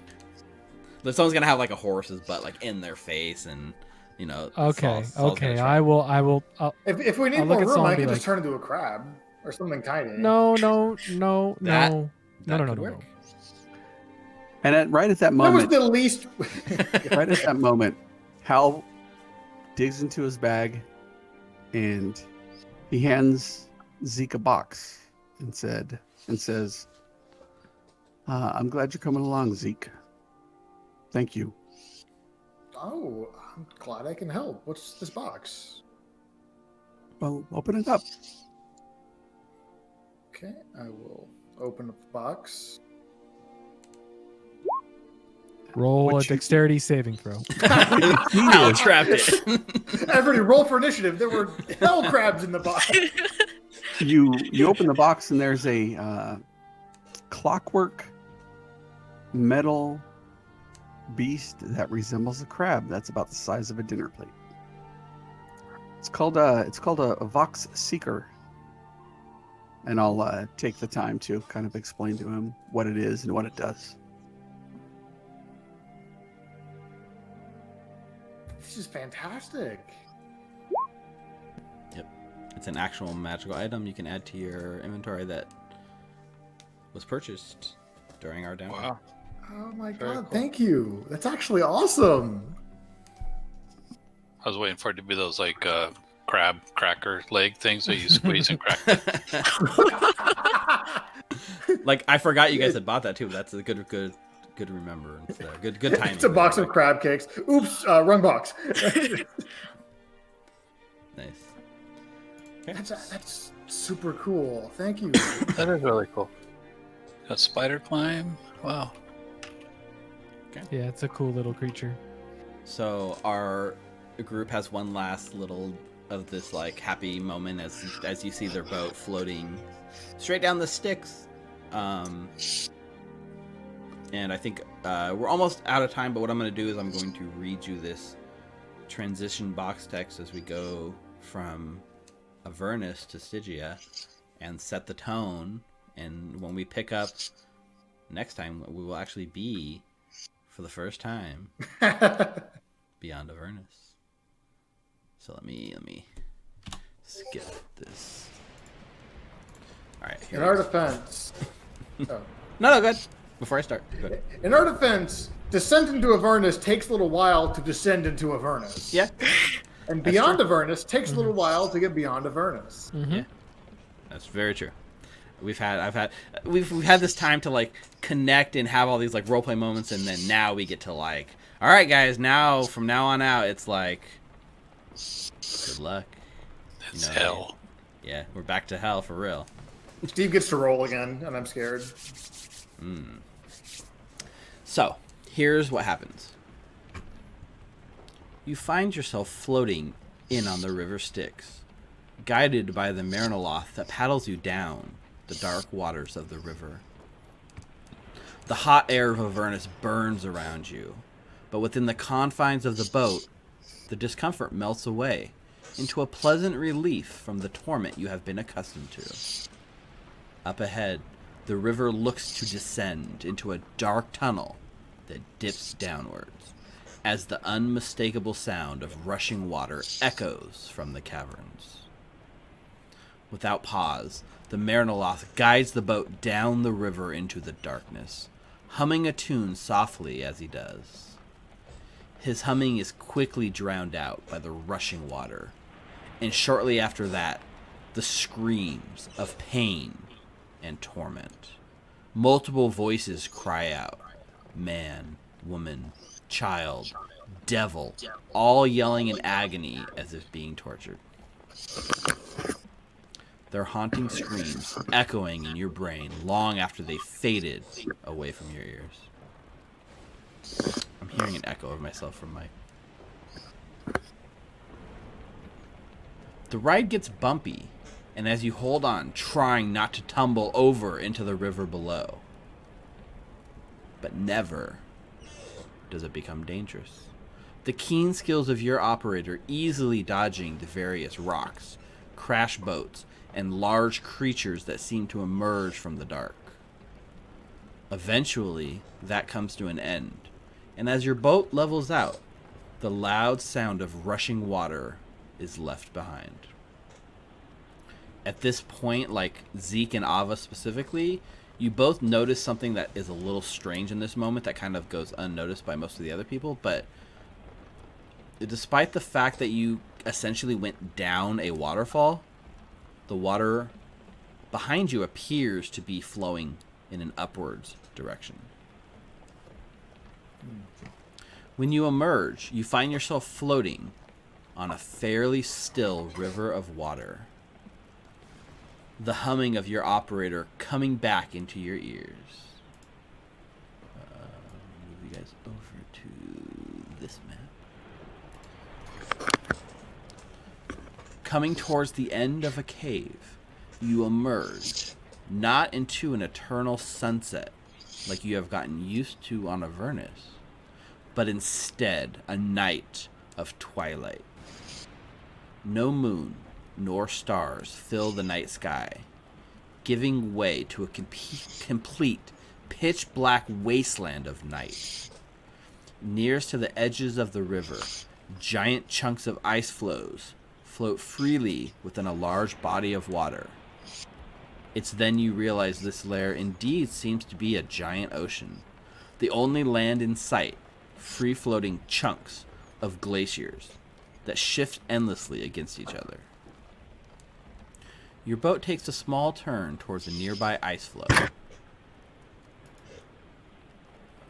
The strong winds blow across your cheeks, threatening the comfortable bubble you have grown. Threatening the comfortable bubble you have here in your boat. The endless sounds of sloshing water, howling winds, and loud cracks as one ice floe crashes into another rings, making it hard to hear your guide's words. His outstretched arm fills in the blanks as you see a small floating chunk of ice, complete with a wooden dock. A small building lies here, just beyond the edge of the decaying wood of the pier, with the flickering light shining deep from within. The boat comes to a stop. The Marinalas smiles and gestures for you to depart. He adds, "If you require a return trip, feel free to book it here, and I will return to take you wherever you desire." As you exit the boat, standing here on the frozen ice chunks of Stygia, the boat returns back from the direction it came, leaving you stranded here. Immediately, the chill of the lair cuts to your core. A wind rips through you so deep, you feel as if your blood itself might freeze. Your teeth begins chattering, and standing still for too long, you begin to feel your feet freezing to the surface of the ice. A flash of lightning echoes overhead from the cloudless sky, lighting up this unassuming building in a bright flash of light, giving it a slightly sinister feeling that fades with the lightning. Welcome, Alleged 5, to Stygia. And that's where we're going to end tonight's session.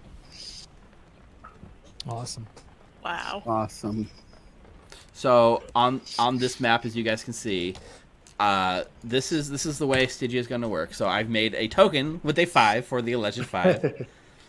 If anyone wants to make an actual token with all your artwork or something as a substitute for the number 5, I'm open to it. But I just put the number 5 there as a placeholder. And so Stygia is actually divided up into a sort of like collection of hexes, and I've made each hex like if you measure, you can see that they're like 8-mile hexes. So as you guys traverse across the layers of Stygia, you guys can tell me like which direction you're trying to go, and we will basically turn our adventures here into a hex crawl, complete with, I have like random encounters set up from like pools of encounters that I can, we'll get to it, but like essentially there are things that can happen, and you guys are going to tell me where you're going to go, and we're going to come across landmarks, and you guys are going to basically make your own adventure here. As opposed to Avernus, where it's like, tell me where you want to go, and you just show on the map. This is a little different. But our first landmark, which is on the square you guys are, is the Stygia Visitor Center. Dope. And that's where we'll start at the beginning of next session with you guys sitting here freezing, chattering as your like feet freeze to the ice and you feel like your blood may freeze. But that, Alleged 5, is your introduction to Stygia. Well, not exactly how I anticipated this session going. Like, in my head, I was like, yeah, we'll probably spend like 2 hours at Candlekeep and like get to Stygia and spend a little bit of time here. But like, you guys, Jordan, you had a bunch of really cool like roleplay stuff you wanted to do, and some of the other stuff stretched out a little longer than I thought. So I had a lot of fun. I hope you guys had a lot of fun. What'd you guys think, players? That was awesome. Oh Ton of yeah. fun, yeah. It's I just go ahead. Sorry. Go ahead. I was just saying, I feel like we've been going so fast so long. It's nice to take a little bit of time and re-establish these connections between characters and stuff. And it just felt right for Marius as like, as he keeps saying, the appointed leader, to just be like, I need to check in with everybody. I need to see where everyone's head is at and how everyone's doing, and really, make sure we're good before we dive back in, for the lack of a better word. It's true. But Tish. Mm-hmm. Yeah, and now I can update on this main screen, right?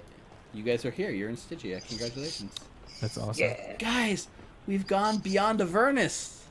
Where's the camera? Everybody look at the camera. Okay, good job. Beyond Avernus. But yeah, I'm excited to see what you guys choose to do. So like, per like the documents, right? You have the packet that says what your like overall plans are, right, Hal? And I put in the chat, I think you guys all saw it, where it said like step 1, 2, 3, 4, 5. Step 6 is a little vague, and we'll fill in the details as we get closer. But like, Yep. this is kind of the overall plan that they've given you to succeed on your mission. So your first mission is to find an elven man who runs a supply shop called the Red Kite, and it's not in that blurb, but he works out of a city called Tantalon, which is,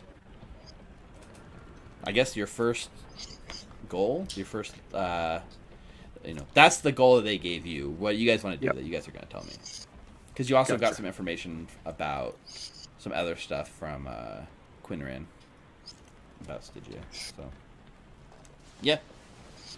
Yeah. That's awesome. Thanks, guys. I had fun tonight. Candlekeep is now in the rearview mirror. Stygia is before us. My name is DM Steve. You can follow me at Steve the DM on Twitter. If you're watching this on Twitch right now, click subscribe or follow. Sorry, click follow. If you're watching this on YouTube, click subscribe, click like, comment, and say, I don't know, the Alleged 5 rocks? Or tell us, tell us how many accidental gay sex scenes you had when you played Cyberpunk this week. Or, accidental gay sex, innuendo, RP scenes happen in your game this week. Because we had a lot tonight. We set that tone early, and we, by God, we plowed. It was a good. It was You good set session. that tone early. That's what we did. I have to take responsibility for setting that tone, you're right. It was such a definitive statement, too. It was completely indefensible. You couldn't walk it back. I wanted to, put an exclamation point on that. Dang it. And I did. Well, everyone wants you to say goodbye, let them know, who you are, and if you want, where they can find you online. Start with Ava, Rick, Jordan, Mike. And then Tyler. Bye, guys. I'm Brianna. I have no online presence. Please do not try to find me. Awesome. I will get fired from work. Okay. Rick? Yeah, my name's Rick. You can follow me at The Hollowed Hunt on YouTube. I do campaigns outside of this campaign on Tuesdays and Fridays. And I guess some Pathfinder now on Wednesdays. Ooh, for at least another week or two. Yeah, I and watched you can that, man. find That was good. you can find me at Hallowed on Twitter for all the information and when we go live. Thanks, Steve. Perfect. Thanks, Rick. Jordan? See, I didn't say Marius this time. I know. I'm so proud of you. I am at TrueValk on everything because I'm a joiner. And yeah, I post a lot of political stuff on Twitter, so you probably shouldn't follow me there unless that's what you want. I post pictures of sunsets and dogs on Instagram, so you might want to follow me there. And I'm about to delete my Facebook account, so don't look for me there. But yes, I used to stream, but that's not my thing anymore. But yeah, I play games on Fridays, Wednesdays, Sundays, Tuesdays. I'm everywhere. So thanks. Tonight was amazing. Yeah. All right, Mike. Mike, out. Good watching, but same thing. No following me. Easy enough. Zeke. Oh God, I did it again. I was looking. Went to the end. I was looking at the name on the image, and I said it. Oh, Tyler. Yeah, boy. Yeah, I'm Tyler. Only thing I really have is Twitter, I guess. GS_fuzz. Post a lot of Smash stuff. That's it. Right? You're funny. That's it. That's it. No, I didn't say I was funny. He posts fuzzy stuff. I did. Nice. This week of all weeks, I want to make it clear I do not post fuzzy things. Yeah, I had. Heard it here, good to know, folks. actually. Tyler posts a lot of furry stuff. No, Yeah, that's the that's why it's opposite of what I fuzzy. just said.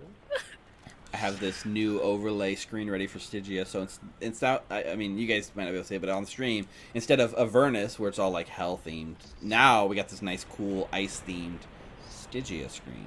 Ooh, So can't wait to see it next week. I wanted to show it off. I was hoping to show it off tonight, and I should have flipped over to it when I was Let doing my me- thing, but I didn't. So it looks cool. Let me hold on. I'm loading in. Okay. Ooh. Oh yeah. It's like I'll Yeah, show you. that This is cool. This is the Avernus one, so I'll do a switch over to Avernus. And you can see it's a warmer tone. It's got the hell beneath us. All the lettering's red. And then in this one, as we're all iced over by the hellscape of Stygia, you can see it's got the blue tones, and all the names are in blue and stuff. And even got the little Stygia sort of logo that Rick made. All your That's artwork's awesome. awesome. Awesome. This is fantastic. Awesome. All right, guys. I've had a blast. I'll see you next Sunday at 6 o'clock here on Beyond Avernus with the Alleged 5. Bye, guys. Bye. Thank you. Bye.